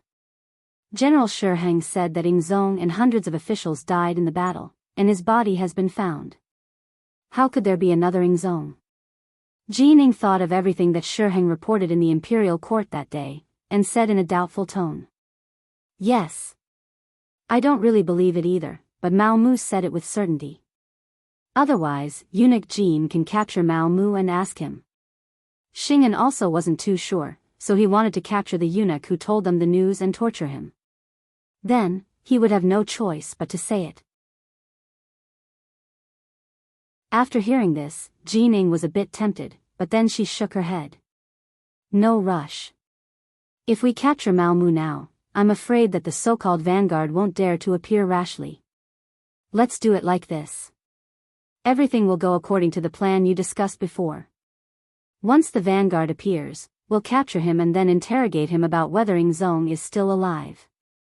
If he's lying to us, then it's no big deal. But if he's alive, then we'll put him under house arrest. When the time comes, we'll inform Daizong. This will be a great merit. When that time comes, will we be left out of the benefits? Good, good. Eunuch Jin's thoughts are thorough. Thinking about how he could use this opportunity to make a good contribution in front of the new emperor, Xing An's face was filled with excitement. Although it was true that he was the head eunuch by Empress Qian's side, the emperor had already been replaced, and the empress would be replaced sooner or later. When that time came, he would have to make plans as early as possible. This was also why he took the initiative to tell Jin Ying this matter. This was to pave the way for future matters. Mao Mu was still waiting. When the time came, he would bring Yang Qindong to meet with Empress Qian in private. But before the main person appeared, a young eunuch appeared first. Eunuch Mao, the 6th young master has a message for you. Immediately leave the palace with me. Who are you? Mao Mu asked warily when he saw that the young eunuch was unfamiliar. Eunuch Jin, don't worry about who I am. All of this was arranged by the 6th young master. He said that what you did has been exposed. Soon, a great disaster will befall you. Come with me now. The eunuch who came also had an anxious look on his face. He was taking a huge risk by doing this. If Yang San had not found him and said that he was willing to pay 2,000 taels of silver for him to make this trip, then he definitely would not have appeared here. If it had been any other excuse to find him, Mao Mu might not have left with him. But the young eunuch mentioned the 6th young master. That meant that not many people knew that the 6th young master was still alive. This matter was filled with more credibility. All right, I'll go with you.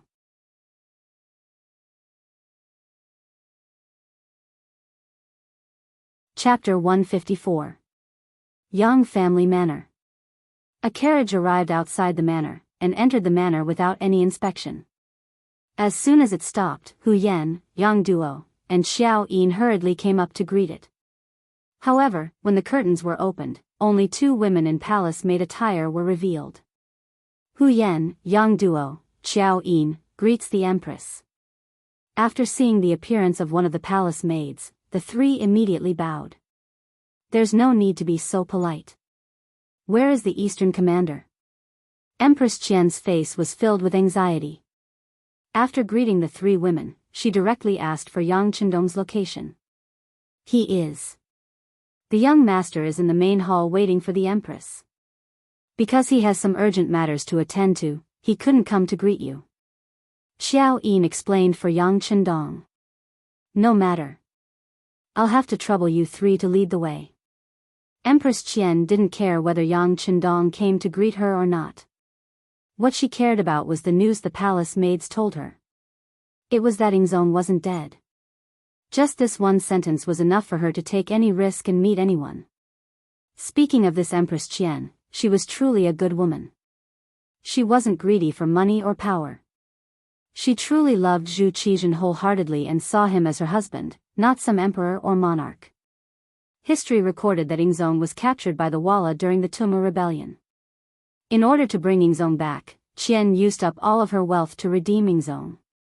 She lived frugally and cried all day long, praying to the gods to protect Yingzong's safe return. When she was tired, she would lie down on the ground, crippling one leg and blinding one eye from crying. When Ming Yingzong ascended the throne, Qian was honored as the Empress Dowager. After Yingzong returned, she and her husband were imprisoned in the southern palace for 7 years, relying on each other for survival. In the 8th year of Jingtai, 1457, Yingzong was restored and Qian was reinstated as the empress. In the 8th year of Tianshan, 1464, Emperor Yingzong passed away. His posthumous edict read, "After Empress Qian lives for 10,000 years, she shall be buried with Shen." After Emperor Yingzong ascended the throne, he honored her as the Empress Dowager and gave her the insignia of Cie. It was precisely because he already knew this that Yang Qindong dared to inform Empress Qian that Yingzong was still alive, and not Empress Dowager Sunday. This was because the Security Bureau had already sent news that Empress Dowager's son was currently under strict protection by Jining. It was likely that she would not be able to see her at all. Anyone who met the Empress Dowager in private would be arrested without question. In the main hall, Yang Qindong was listening to Tiger's man's report and the movements of the embroidered uniform guards. Yang Qindong knew that it was only a matter of time before the news of his return leaked out. It would take at most 1 day, or at most half a day for someone to point the finger at him. How to strengthen his strength in this period of time became the most important problem. This was also the reason why he let Tang Tong go. He was also gambling. He was gambling that this person would be loyal to Emperor Yingzong and fight for a future. From the information from the Security Bureau, this person was indeed working hard. He had already contacted many embroidered uniform guards Qinhu and Baihu. However, at the same time, he had also caused quite a commotion. Jining probably already knew about it. Arrange for Baiswa to lead the Ghost Shadow Sniper team out of the manor to provide support. Remember, this is not the time to kill, but to warn. Yang Qindong quickly made a decision and prepared for the arrival of Tang Tong and the others. Yes. Tiger's man replied and prepared to make the arrangements. However, before he left, he couldn't help but ask curiously, "Young master, Hu Zhangning is also the embroidered uniform guard's guardian. Why didn't you inform him to come help the emperor?" "Forget it. The situation is unclear now. It's better not to let the Hu family get involved in this mess." Yang Qindong shook his head decisively. Of course, he had considered his future father-in-law. However, he could support Emperor Yingzong because he had the means to protect himself. However, the Hu family was different. Moreover, they were in the capital. If Emperor Yingzong got angry and wanted to punish the Hu family, even he couldn't do anything. Since the young master had already made plans, Tiger's man naturally wouldn't ask any more questions. After agreeing, he turned and left. Just as Tiger's man left, Empress Qian, dressed as a palace maid, came to the main hall. It had to be said that the empress was the empress. Even though she was dressed in palace maid attire, it was still difficult to hide her noble aura. In addition, she was indeed very beautiful and young. Her appearance actually made Yang Qindong's eyes light up. The surprise only lasted for a moment. Yang Chendong quickly considered everyone's identity. He immediately knelt on the ground and said, "This subject pays respects to the Empress. No need to be so polite. Yang Chendong, you said that Emperor Yingzong is still alive. Do you have any evidence?" Empress Qian's face was anxious. Her eyes were like limpid autumn water, expressing her current mood. "Yes, please take a look." As Yang Chendong replied, he took out the secret letter written by Zhu Qizhen and handed it to Empress Qian. She received the dense letter with trembling hands. When she opened it and saw the familiar words, Empress Qian couldn't help but cry. This long-awaited handwritten letter was enough to prove that Emperor Yingzong was still alive. For a woman like her, this was the greatest joy. The secret letter had originally been written to Empress Qian. It recorded Emperor Yingzong's recent situation, especially how Yang Chendong had performed a great service and how he had protected Zhu Qizhen to safely escape from the Tuma castle. Now, he had been conferred the title of Count of Loyalty and Courage, a trustworthy person. No matter what the situation in the capital was like, this person was trustworthy. He hoped that Empress Qian and Empress Dowager's son would cooperate with the Count of Loyalty and Courage. At the end, he wrote that in a few days, he would return to the capital under the protection of the officials. At that time, it would be time for husband and wife to be reunited. Emperor Yingzong was indeed fine and would soon return to the capital. This allowed the large stone hanging in Empress Qian's heart to be put down. She tightly grasped the letter in her hand. When she looked at Yang Chendong, she was about to kneel on the ground to express her gratitude. "Empress, you must not do this." Yang Chendong had long been prepared for this. Everything he had done could not be resolved with a single kneel. It would be better to leave this kneel so that Emperor Yingzong and Empress Qian could continue to express their gratitude. With Yang Chendong's shout, Hu Yan, Xiao Yin, and the other girls came over to help Empress Qian up. Being supported by the girls, Empress Qian knew that kneeling to express her gratitude would not do. Empress Qian excitedly said, "Count of Loyalty and Courage, Emperor Yingzong told me to cooperate with you in all matters. What do you think this empress can do? Stay here for the time being. I won't hide it from you. I'm afraid that someone already knows that I've returned and that Emperor Yingzong is still alive. They're probably looking for you right now, so it's safer for you to stay here." Yang Chendong thought about how Jining and eunuch Xing, and would probably be very disappointed that he had not gone to the imperial palace according to the previous agreement. "Looking for me? Who are they? What do they want?" Although Empress Qian was pure and kind, it did not mean that she was not scheming. From Yang Chendong's words, she had already guessed something. At this point, there was no need to hide some things. Yang Chendong said, "The ones looking for you should be Xing and eunuch Jining. They know that Emperor Yingzong has returned and want to capture you to force the emperor to hold back." "What? Xing and also betrayed me?" Hearing this, Empress Qian's face was filled with disappointment. She had originally thought that Xing and had followed her for many years and had always thought of her, so he was a trustworthy person. However, it seemed that there were no such things as eternal friends. There were only eternal benefits. In the imperial palace, the appointed time had arrived. Not only had the mysterious vanguard not appeared, but even Mao Mu had disappeared. Jin Ying and Xing and were both shocked. Xing and suddenly cried out, "Not good, we might have been tricked. Quick, come with me to the imperial palace to see if the empress is still there." Xing An's reaction wasn't slow, but Yang Chendong had changed his plans long ago. How could he have predicted this? By the time they returned to the Empress chambers, Empress Qian had truly disappeared. For a moment, the two eunuchs slapped their knees in hatred, hating themselves for being so careless. At this moment, another eunuch came to report that the embroidered uniform guard had important matters to report. Qianhu Tang Tong was currently holding a meeting with the other Qianhu and Baihu, and it was clear that he intended to leave the capital. How rebellious! Let's go and see what these people are up to.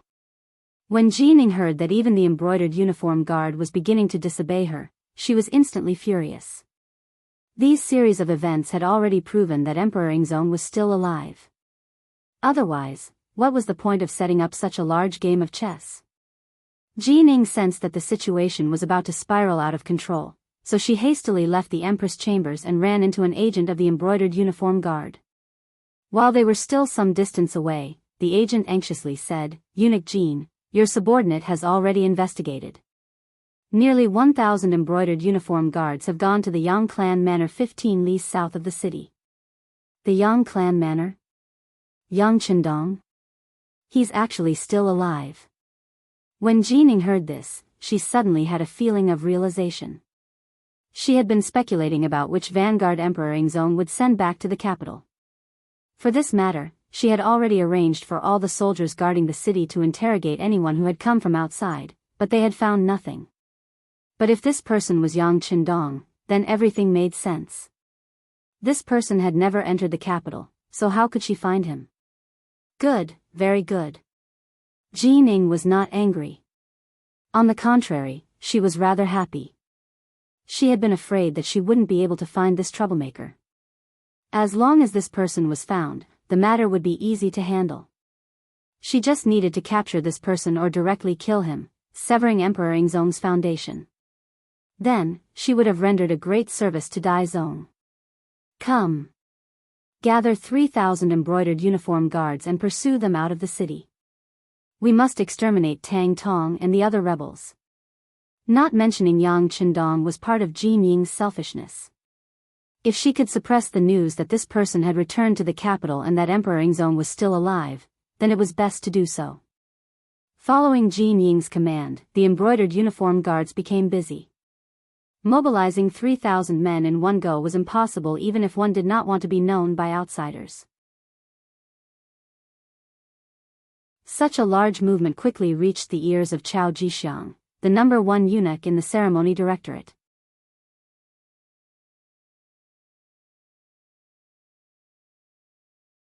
Chapter 155. Cao Jixiang was the first of Wang Zhen's students. In the first year of Jingtong, 1436, the court sent an army to Luchuan to suppress Si Renfa.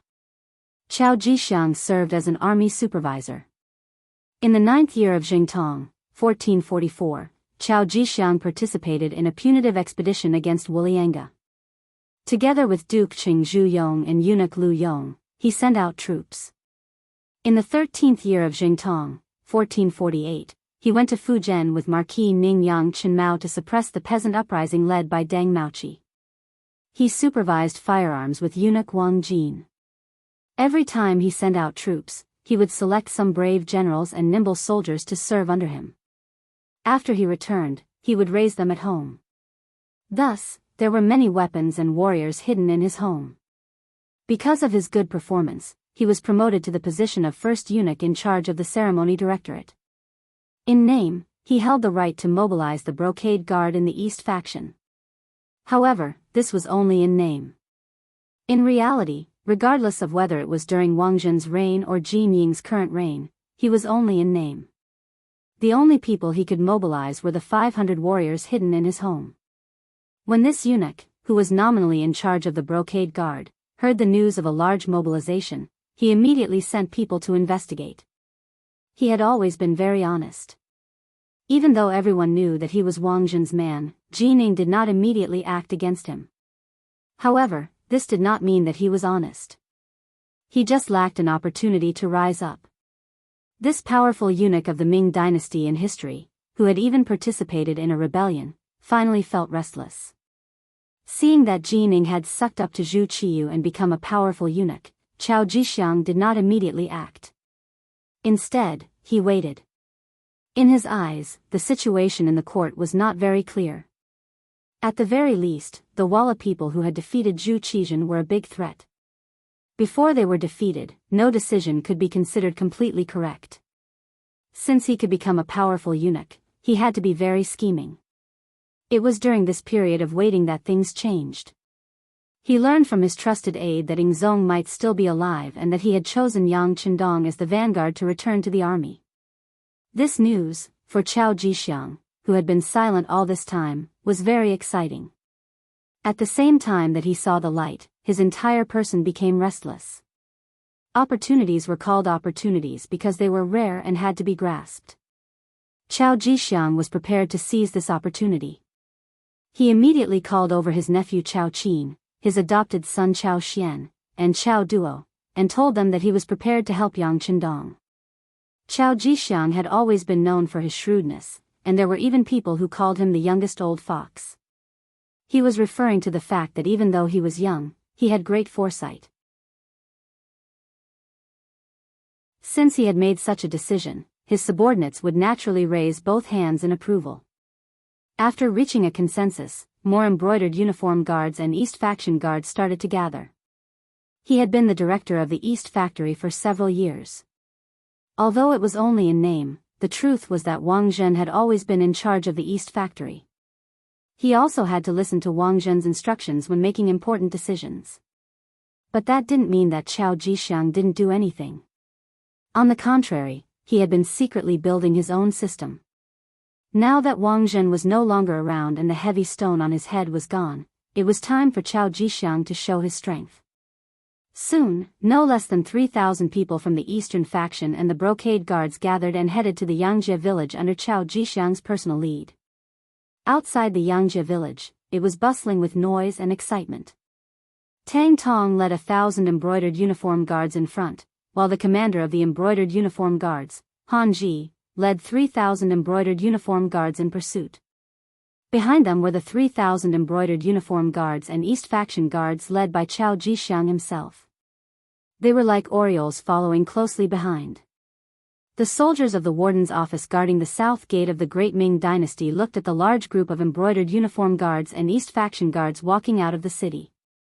They guessed that something big must have happened, but they couldn't imagine what kind of big thing it was with their intelligence.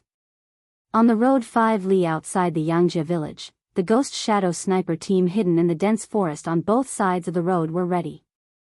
They were waiting for the enemy to arrive and give them a thunderous blow. This place would become the place for them to show their fangs once again. Yang Si stood alone in the middle of the road. He could already see the figures of Tang Tong and the others in the distance, but he still didn't panic. It was as if the army of 1,000 didn't exist. It wasn't until Tang Tong ran in front of him that he waved his hand and said, "Count Zhongdan has given the order. Warriors who are loyal to Yingzong, stand behind me. As for the others who want to invade the Yang family manor, kill them." Yang Si's voice wasn't very loud, but it had a kind of deterrent force. Tang Tong and the others consciously stood behind him and formed a formation. Just as they finished doing this, a group of people came from the distance. They were all wearing flying robes and holding embroidered spring sabers. Their faces were murderous. "Stop right there." When Yang Si saw that the distance between him and the embroidered uniform guards was already about 60 paces, he suddenly let out a loud roar. The sound of his roar rang out, causing Han Ji Xian, who was leading the charge, to involuntarily rein in his horse and stop. "Who are you? You dare to block the path of my embroidered uniform guards. Do you know that you have committed a capital offense?" Han Ji's eyes were full of murderous intent as he glared at Yang Si.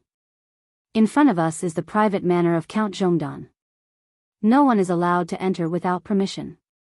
Otherwise, it is a capital offense. I want to ask you, how many heads do you have? Are you tired of living?" Facing the angry Han Ji, Yang Si responded with a sneer. His eyes were full of contempt and disdain. When Han Ji saw Yang Si's imposing manner, he, who was originally filled with anger, immediately turned hostile. "Brat, I am now under Eunuch Jin's orders to capture these traitorous remnants of the embroidered uniform guard. If you know what's good for you, dismount from your horse and kneel on the ground and beg for surrender. Otherwise, don't blame this official for being merciless." Lightly shaking his head, Yang Si narrowed his eyes into slits and didn't say anything else. The warning had already been issued. If the other party still insisted on doing things their own way, the Ghost Shadow Sniper Squad would show them what the end of the road was and what despair was. Seeing that Yang Si didn't say anything else, Han Ji's imposing manner couldn't help but rise. He turned his head to the left and right and said, "Go, capture Tang Tong and the leaders of the rebellion. If anyone dares to resist, kill them without mercy and wipe out their families. Yes. A few of the embroidered uniform guards who were swept by Han Ji's gaze immediately puffed out their chests and raised their heads. They rode their horses forward as if they couldn't bear to look at them. At the same time, their right hands pressed on the embroidered spring sabers at their waists. They looked like they would kill anyone who dared to resist. Puff puff puff. The snipers with silencers opened fire under Baizu's command. Without the slightest movement, for embroidered uniform guards who were riding forward fell from their horses. When they landed on the ground, each of them widened their eyes. Their faces were filled with unwillingness and confusion. The 4 officers of the embroidered uniform guard were suddenly killed on the spot without any warning. This frightened the others. For a moment, the embroidered uniform guards who were advancing stopped in their tracks. They looked around as if they were looking for something. There's no need to look. If anyone is looking, I guarantee that the next one to die will be him. In order to increase the sense of mystery, as well as to deal a fatal blow to the enemy's morale, Yang Xi's shout rang out. Some of the officers who were obedient immediately stopped their actions of inquiring about the situation. However, there were also 2 who didn't know what was good for them. They didn't take Yang Xi's words seriously at all. They were still looking around to find the reason for their comrades' deaths. However, in the next second, the 2 of them became corpses. They fell from their horses with a spear between their eyebrows. 6 people died in a row. This sudden turn of events caused the embroidered uniform guards to cry out in alarm. Death wasn't scary, but to die without knowing why, or even who killed you, this became very scary. Han Ji also had a physical body. With the help of Jin Ying's power and influence, such a person would naturally cherish his life more than ordinary people. Glory and wealth were right in front of him. If he died without enjoying it, how unjust would that be? Seeing that 6 of his subordinates had died in succession, he really couldn't find the reason. His expression changed again and again, and he said to the left and right, "Go, you guys rush over. This official wants to see who is causing mischief in the dark." Han Ji didn't know the reason. Naturally, he couldn't go back and report to Jining. Whether it was for his own position or to give his superiors an explanation, he needed more people to test the danger and find the real killer move. The embroidered uniform guards who were called out immediately changed their expressions. There were only 2 kinds of people who knew that they would die but still wanted to go forward. One was someone with strong faith. The other was someone who was stupid. For these embroidered uniform guards, faith was nothing. In their eyes, power and money were more important. To be elected to the embroidered uniform guards, they naturally weren't stupid. If there were no benefits, why would they be willing to take the risk? At that moment, several people looked at Han Ji with pleading eyes. Their pleading was very obvious. What? Is no one going to listen to my orders? Let me tell you, if you rush forward and die in battle, you will die for the country. Your family will be compensated. On the other hand, if you disobey, not only will you die, your family will also be implicated. Choose for yourselves. The angry Han Ji wouldn't reason with his subordinates. He directly made his position clear. To outsiders, the embroidered uniform guards were very powerful. They could even capture important officials. However, at the same time, their internal rules were very strict. So strict that even the slightest mistake could result in death. Since Han Ji had already threatened them, they had no other choice. After a few people looked at each other, their eyes filled with determination. Their hands shook the reins of their horses and they leaped into the ranks. After a few more almost inaudible gunshots, none of the embroidered uniform guards were lucky enough to survive. They all fell off their horses and died.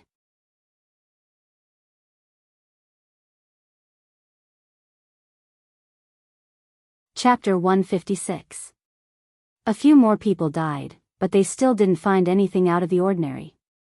While Han Ji's expression changed drastically, he realized that the embroidered uniform guards around him were intentionally keeping their distance from him. From the looks of it, it was clear that they were afraid of being called out and sent to their deaths. In the dense forest beside the road, the members of the Ghost Sniper team were very excited. They liked the feeling of taking someone's head from 1,000 meters away. The moment the bullet whizzed out, the blood in their bodies seemed to boil. Now, they just hoped that Hanji wouldn't be scared and give them a chance to kill to their heart's content. Would Hanji be scared? The answer was yes. Seeing 10 of his brothers die in front of him for no reason, he was scared out of his wits. At this moment, he wanted nothing more than to turn around and leave.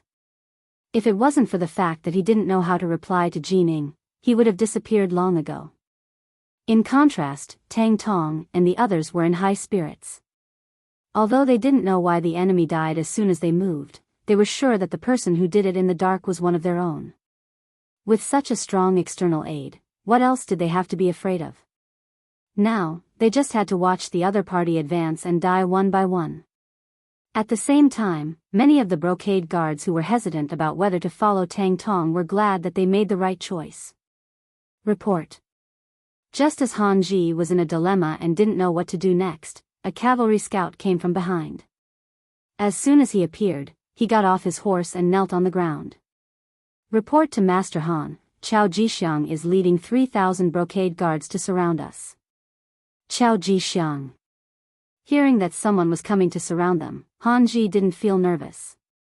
On the contrary, he was very happy in his heart. He was originally worried that he wouldn't be able to report back without a reason. Now, Qiao Jixiang's arrival gave him enough of an excuse. Not good, they're here to deal with us. So, everyone listen to my order, retreat. Hanji reacted as if he was facing a great enemy and shouted in horror. Then, he urged his horse back. The other embroidered uniform guards who didn't want to move forward for a long time finally had a suitable reason and excuse. They all followed behind Hanji and ran away. 3,000 brocade guards really came with a strong momentum and left with flying sand. In the blink of an eye, they had all retreated, leaving only 10 gradually cold corpses on the ground. Where is Tang Tong? Send people to deal with these corpses. At the same time, send 100 people to guard this place. No one is allowed to take a step forward without orders. Otherwise, these people will become their role models. Yang Si issued the order loudly, then rode his horse back to the young village. He wanted to tell the young master about Qiao Jixiang's arrival and ask him to make a decision. Qiao Jixiang led the warriors under his command and the embroidered uniform guards that he could recruit, a total of more than 3,000 people, out of the southern part of the city and headed towards the Yang family manor. Once the army left the capital, it began to slow down. In order to show his importance, he wasn't in a hurry to leave. Instead, he wanted to wait for Hanji and Tang Tong to kill each other. Then, he would appear as the one who collected the corpses. In this way, he would be able to show his importance. The army proceeded at an unhurried pace, but after traveling only 5 li, the scouts sent back news that Hanji and the 3,000 embroidered uniform guards had retreated and chosen a different route to return to the capital. Retreated? Could it be that they didn't fight with Tang Tong? Or did they not catch up at all? Qiao Jixiang's face was filled with confusion and doubt. This was different from what he had imagined. We caught up with them, but we don't know why the two sides didn't fight. After they discovered our existence, they quickly left. The scout also had a puzzled look on his face, but he still told the truth about what he had heard. Qiao Jixiang, who didn't know the reason, knew that the opportunity to watch the tigers fight was gone. However, he wasn't discouraged.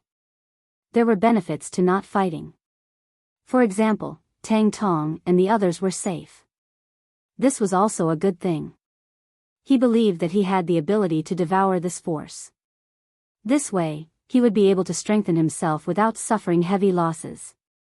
Alright, since Hanji and the others have left, let's make a trip to the Yang family manor. Hehe, I have heard of this East Marshal for a long time. Yang family manor. Qiao Jixiang, hehe, this is indeed a character. Yang Qindong listened to Yang Si's report and had a calm smile on his face. How could he not know of this eunuch who had eventually gone on the path of rebellion in history? It was only because of Wang Zhen's Jining that he didn't stand out so much. With the passage of time, this person had finally stepped onto the stage of history. Based on his performance, he had even had the opportunity to shine earlier than in history. Pass down the message. When he arrives, bring him to see this uncle. Yang Qindong, who had already bared his fangs, no longer had to be so careful in everything like before the wooden castle. Even when facing Chao Jixiang, he still had a sense of superiority. Yes.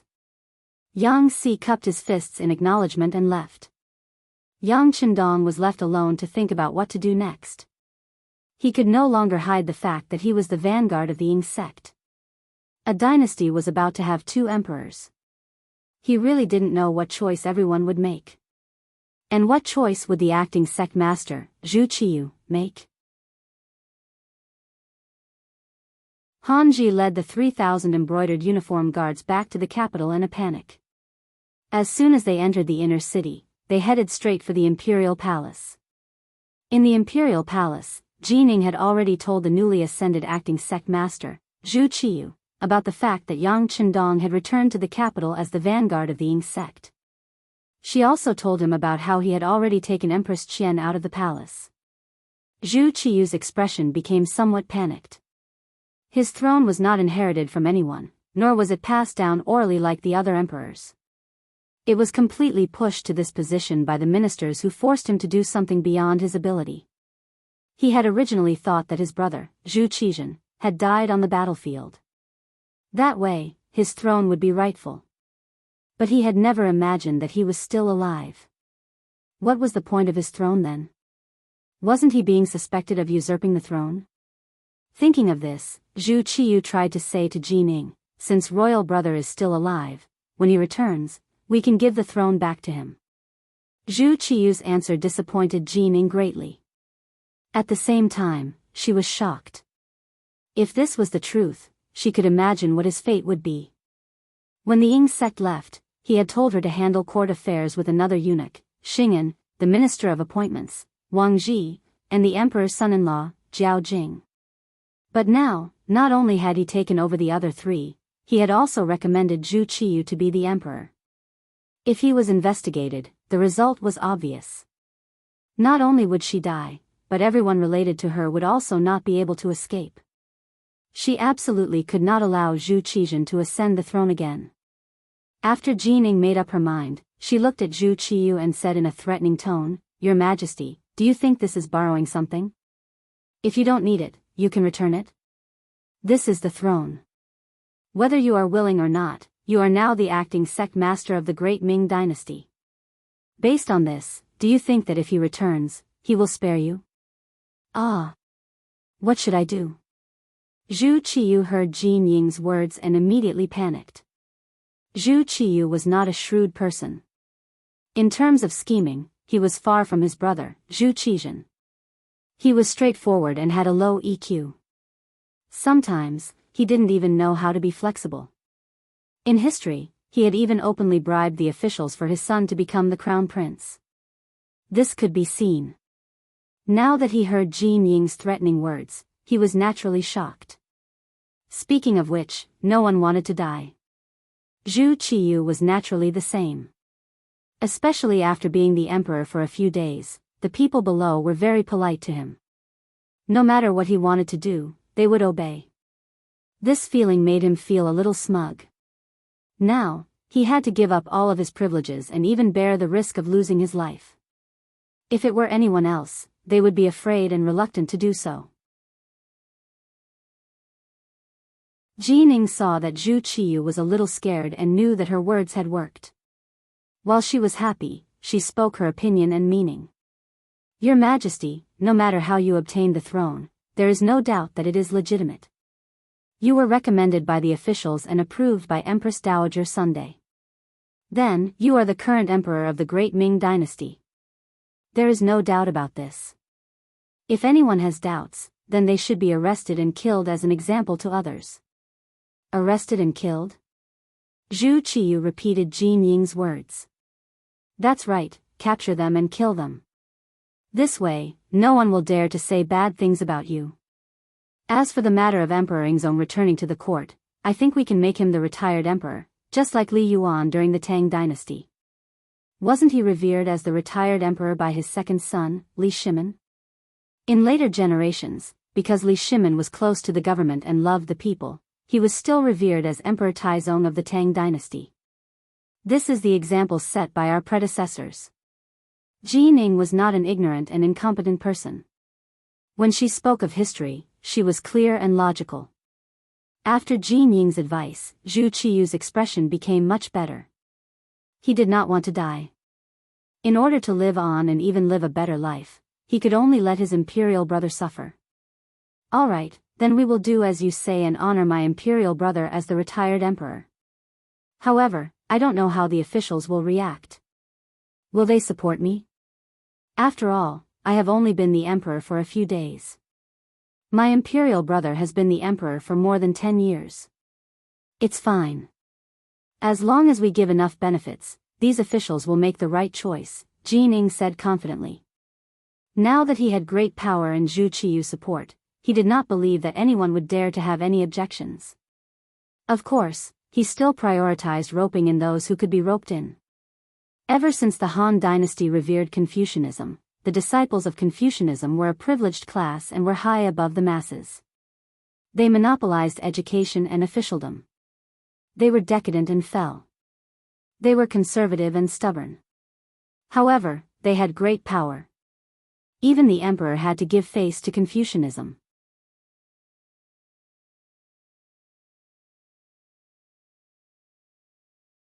Chapter 157. This was also why Zhu Qiyu was so worried about the reactions of the officials. The power they represented was often greater than that of the imperial power. Ji Ning naturally understood this principle. But it was precisely because he knew the reason that he was even more confident that as long as he gave them enough benefits, he would have no need to worry about the support of these officials. And among these ministers, there was one person who was very important, and that was Yang Chendong. Since Zhu Qiyu had sent him back as the vanguard, this meant that he was trusted. If he could also support Zhu Qiyu's claim to be the rightful emperor, Zhu Qiyu would truly be unable to make a comeback. After deciding on a plan with the emperor, Ji Ning left the main hall and ran into the embroidered uniform guard commander Han Ji, who was like an ant on a hot pan. When he saw his master come out, Han Ji dropped to his knees. This subordinate was incompetent and was unable to capture Tang Gui and the others. In addition, Chao Jixiang led a large group of embroidered uniform guards to cut off this subordinate's retreat. This subordinate was worried that the army would be lost, so I retreated first. But I have already sent people to the various city gates and warned them that without your highness's order, no embroidered uniform guard is allowed to enter the capital. What's going on? How many men did Chao Jixiang lead? So many things had happened in such a short time, and Ji Ning's expression changed again and again. He had originally believed that with his superior numbers, killing Tang Tong and capturing Yang Chendong was just a matter of time.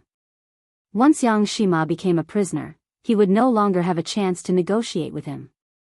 At that time, he would be able to do whatever he wanted. He had never imagined that things would turn out to be completely different. It's like this. Han Ji wiped the sweat from his forehead and explained everything he had seen and heard to Ji Ning.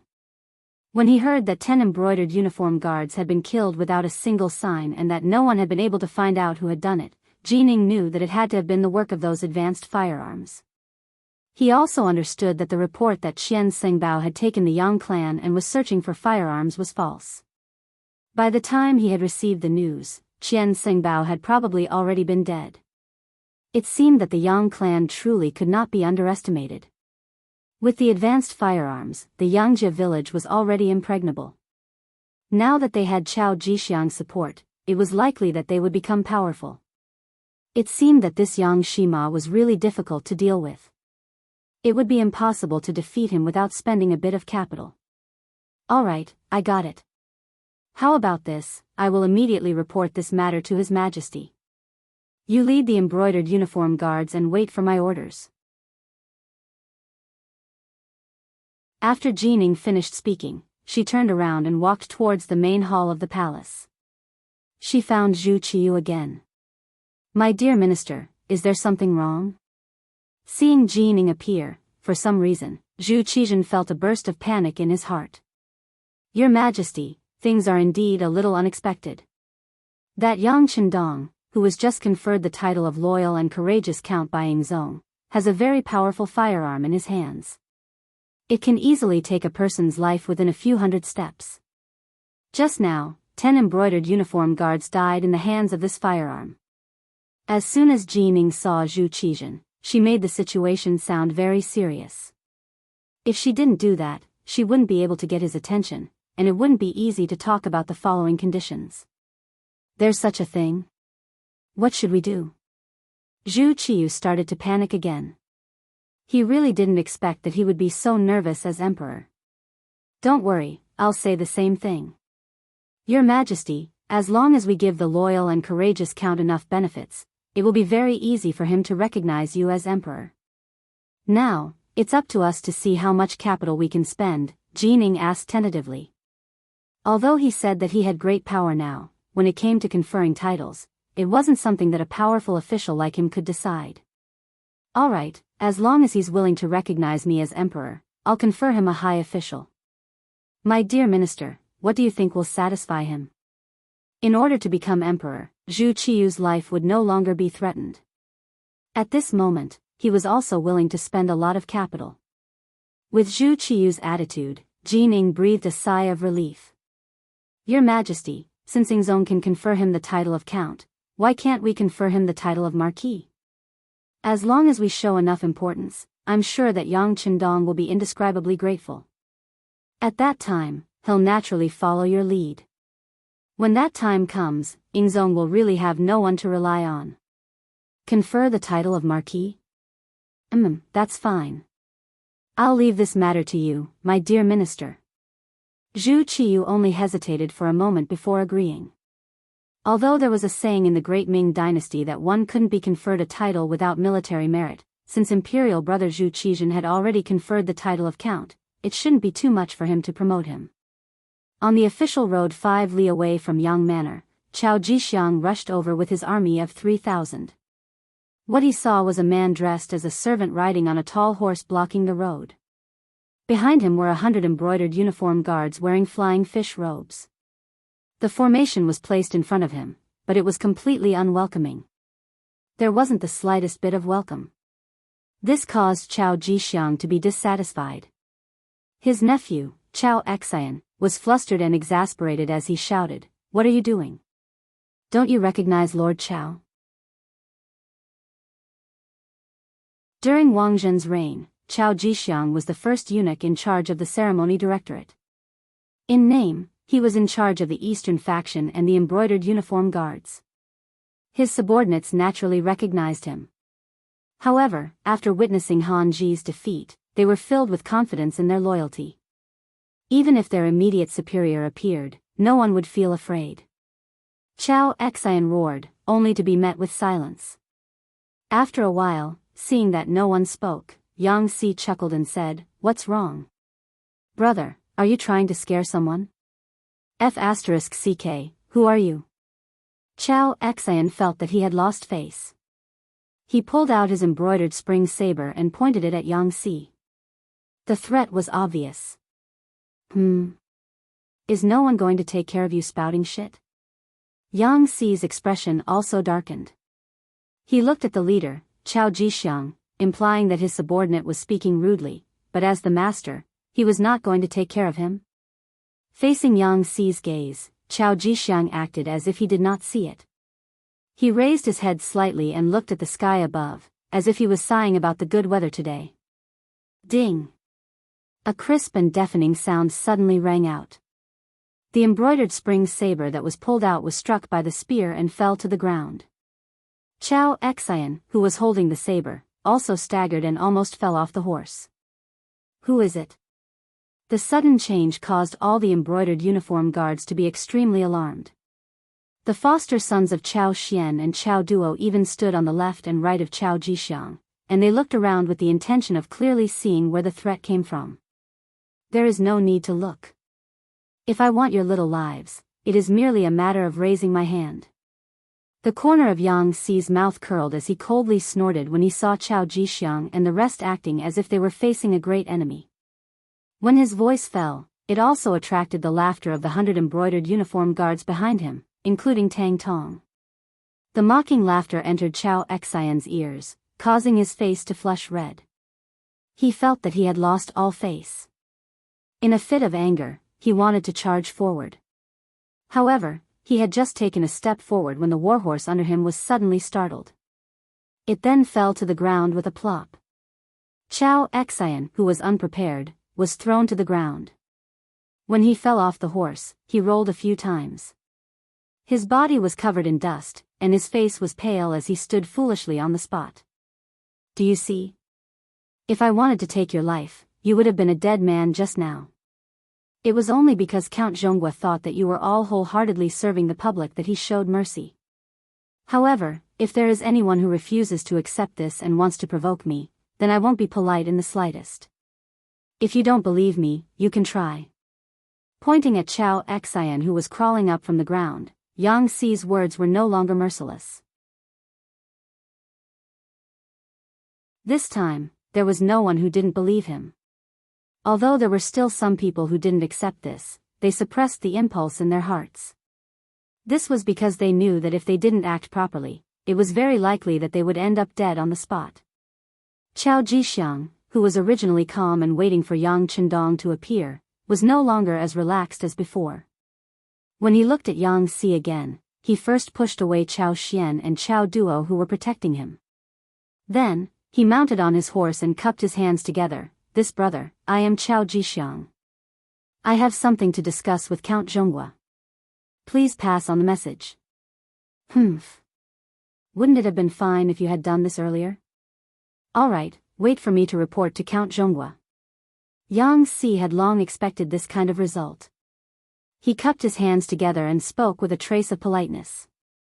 Turning around, Yang Xi didn't immediately head straight for the Yang clan manor. Instead, he said to the leader, Tang Tong, look carefully. If anyone doesn't listen to my advice and recklessly charges forward, you only need to shout loudly and there will naturally be people who will take their lives. After saying this, Yang Xi swaggered off, leaving Chao Jixiang and the others with no place to vent their anger. No matter what, Chao Jixiang was the eunuch in charge of the ceremony directorate and was ranked first. Moreover, he also had the status of the East Faction factory manager. Normally, when he met any minister, the other party would be polite. How could he have encountered this kind of situation?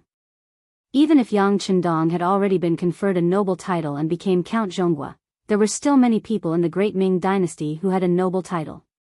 How could he dare to be so impolite to the East Faction factory manager? It was just that the situation was stronger than the person. Although in terms of status, he was a level higher than the other party, the killing intent that came out of nowhere really scared Chao Jixiang and the others. Yang Xi told them to wait obediently, so they could only continue to wait. In the Yang clan manor, Yang Chendong was in the study drawing for the women. Because there were too many women squeezing in, it actually felt a little crowded. Hu Yan, Xiao Yin, Yang Duo, Lady Shui, and Lady Xiang were all in the study, waiting in line for Yang Chendong to draw. A strange atmosphere lingered in the study, giving Yang Chendong a kind of scalp-tingling feeling.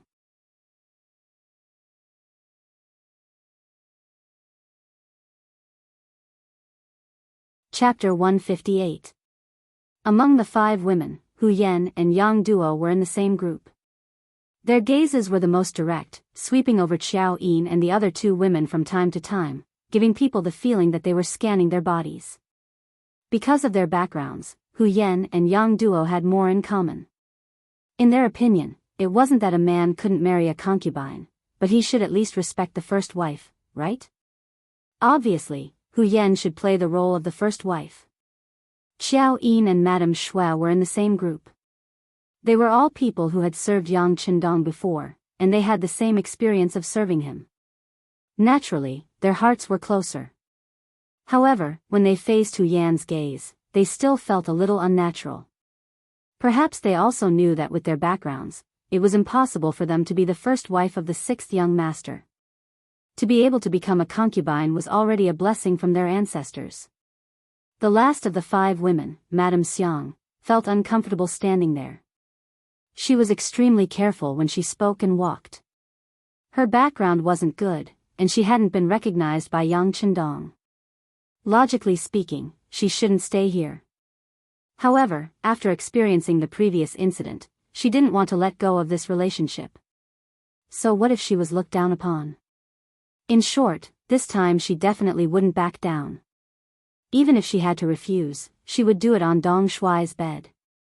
It was said that 3 women were enough to make a show, but now there were 5 women. 4 of them had feelings for him, and one of them was his biological sister. Yang Chendong didn't know what to do. Although he was still holding a brush, he was no longer in the mood to paint. Cough. With a light cough, Yang Chendong decided to change this situation. Some things needed to be made clear. Otherwise, he didn't know how he would live in the future. What he wanted was to enjoy the happiness of having multiple wives, not to look at other people's faces and consider their feelings. His cough immediately attracted the attention of the 5 women. Almost at the same time, several cups of tea were handed to him. Seeing all the women fawning over him, Yang Chendong couldn't help but let out a long sigh and said, "All right, I understand your intentions. Now, I'll give everyone a choice. If you want to leave my woman, you can do so. Not only will I not pursue the matter, I'll even give her a large sum of money. It can be considered as ending our fate." "That's right, 7th sister, can you leave first?" Yang Chendong's intention was to discuss, but his tone was extremely firm. This caused 7th sister Yang Duo, who originally wanted to stay here to watch the show, to feel a chill run down her spine. She actually involuntarily agreed and then left the study. After Yang Duo left, the 4 women left behind all liked Yang Chendong, and Dong Shuai also liked them. At this moment, the 5 of them were staring at each other, but none of them moved. All right, since no one wants to leave, then this young master has to say some rules. Yang Chendong began to set the family rules. As the saying goes, nothing can be accomplished without rules. If he didn't make things clear in advance, if something happened in the future, it wouldn't be easy to come up with a solution. Since you've chosen to be Yang Chendong's woman, then the first thing you need to do is not to be jealous. If anyone can't accept this, then you can also leave now. My promise just now still counts. As he spoke, Yang Chendong's gaze fell on the 4 women one by one. After seeing that the 4 women didn't have any reaction, Yang Chendong said, "Then it can be considered that you've agreed. From now on, if anyone takes any extreme actions because of jealousy, then sorry, the result will be that you'll be kicked out of the Yang family village and never allowed to take a step back. Second, after becoming my woman, you need to pay attention to unity. Because you'll be sisters in the future, if you get along well, this young master will naturally be happy. If I have to see you use all kinds of methods to fight, then I'll be very unhappy. The result will also be that I'll be kicked out of the Yang family and never allowed to enter again. Third, you can have your own business. As long as you're willing to do it, this young master will support you and provide you with enough money. I'll also send people to protect you. In other words, I'll give you enough freedom. But there's one thing, you're not allowed to be with other men behind my back. If I find out, it won't be as simple as kicking you out of the Yang family. This is my bottom line, and I hope you'll remember it in your hearts. Fourth, as long as it's money you earn, you can spend it however you want. I won't ask. Even if it's not earned by you, you can spend it if it's my money and I won't ask. But if anyone wants to scheme against my money, use it to do bad things, or even support those who oppose me, then I'm sorry, the consequences are not something you can imagine or even bear. Fifth, after becoming my woman, you don't need to care too much about status. I'll treat you equally. As for how you'll call each other sisters, that's up to you. I won't interfere in these matters. But I also don't want anyone to bully the weak and think that they're better than others. That's something I won't allow. Alright, that's all for the above 5 points. I've finished my requests. If you have any other requests, you can raise them now. But after today, once I walk out of the study, don't talk about it casually in private. Do you understand? Yang Chendong pretended to have a cold face as he raised the 5 requests. Then, his face turned from gloomy to sunny and was full of smiles. When it came to feelings, Yang Chendong had to admit that he was a little selfish. For women, it could be said that each had her own merits. He didn't want to let go of any of them, but he also didn't want to hurt any of them, so he had to say the ugly words first. Yang Chendong changed from a cold face to a smiling face, causing the 4 women to feel relieved. Then they began to express their opinions one by one. The first to speak was Hu Yan. Although none of the women said anything, everyone knew that Hu Yan was very likely to become Yang Chendong's wife in terms of background and knowledge. This was determined by the environment, and it was very difficult for Yang Chendong to change it. Not to mention, Hu Yan knew that Yang Chendong was likely to have an accident, but she still came to Yang Chendong and claimed to be the daughter-in-law of the Yang family. Just this point alone was not comparable to ordinary women. If she became the first wife, others would not have any objection. Hu Yan was the first to stand up. Her eyes fell on Yang Chendong, and she said with shyness, "I abide by the 5 requirements of Dong Shui. At the same time, I also have to criticize myself. In fact, I didn't mean to be rude to my sisters. It's all my 7th sister who taught you." Alas, she suffered in the Wang family. She was afraid that you would suffer like this, so she did this. I can understand, but don't do it again. You can't do this in the future. I'm not that Wang Go. By the way, you can call me Lu Lang in the future. Yang Chendong's face was full of smiles. He had already learned from Yang Si and Yang Lu that before he came back, the women got along very well. For such a sudden change, it must be 7th sister who played a role in it. Sure enough, Yang Chendong directly pointed out the problem. Hu Yan blushed and said, "I really can't hide anything from Lu Lang." "Huh, Lu Lang is a good name. Of course, only my women are qualified to call me that." "Huh, okay, come over and let Lu Lang hug you." Yang Chendong laughed and ignored Xiao Yin and the other women who wanted to say something. He first put Hu Yan, who was the closest to him, on his lap. Since he had made the request and no one had any objections, there was no need to listen to the attitudes of these women. Wouldn't it be better to see everything through their actions in the future? It was Hu Yan's first time being so close to Yang Chendong, and she immediately blushed. However, when Xiao Yin, Madame Shui, and Madame Shui also came to Yang Chendong's side and huddled together, her shyness quickly disappeared and she blended into the warm atmosphere. Outside the study, Yang Si had been there for a while, but when he saw Miss Seven guarding here and not allowing anyone to enter, he could only stand aside and wait respectfully. It was not until about an hour later that Yang Chendong's voice came from inside. "Yang Si, you're back, right? Come in and talk." "Yes." Yang Si quickly responded, then lowered his head and entered the study.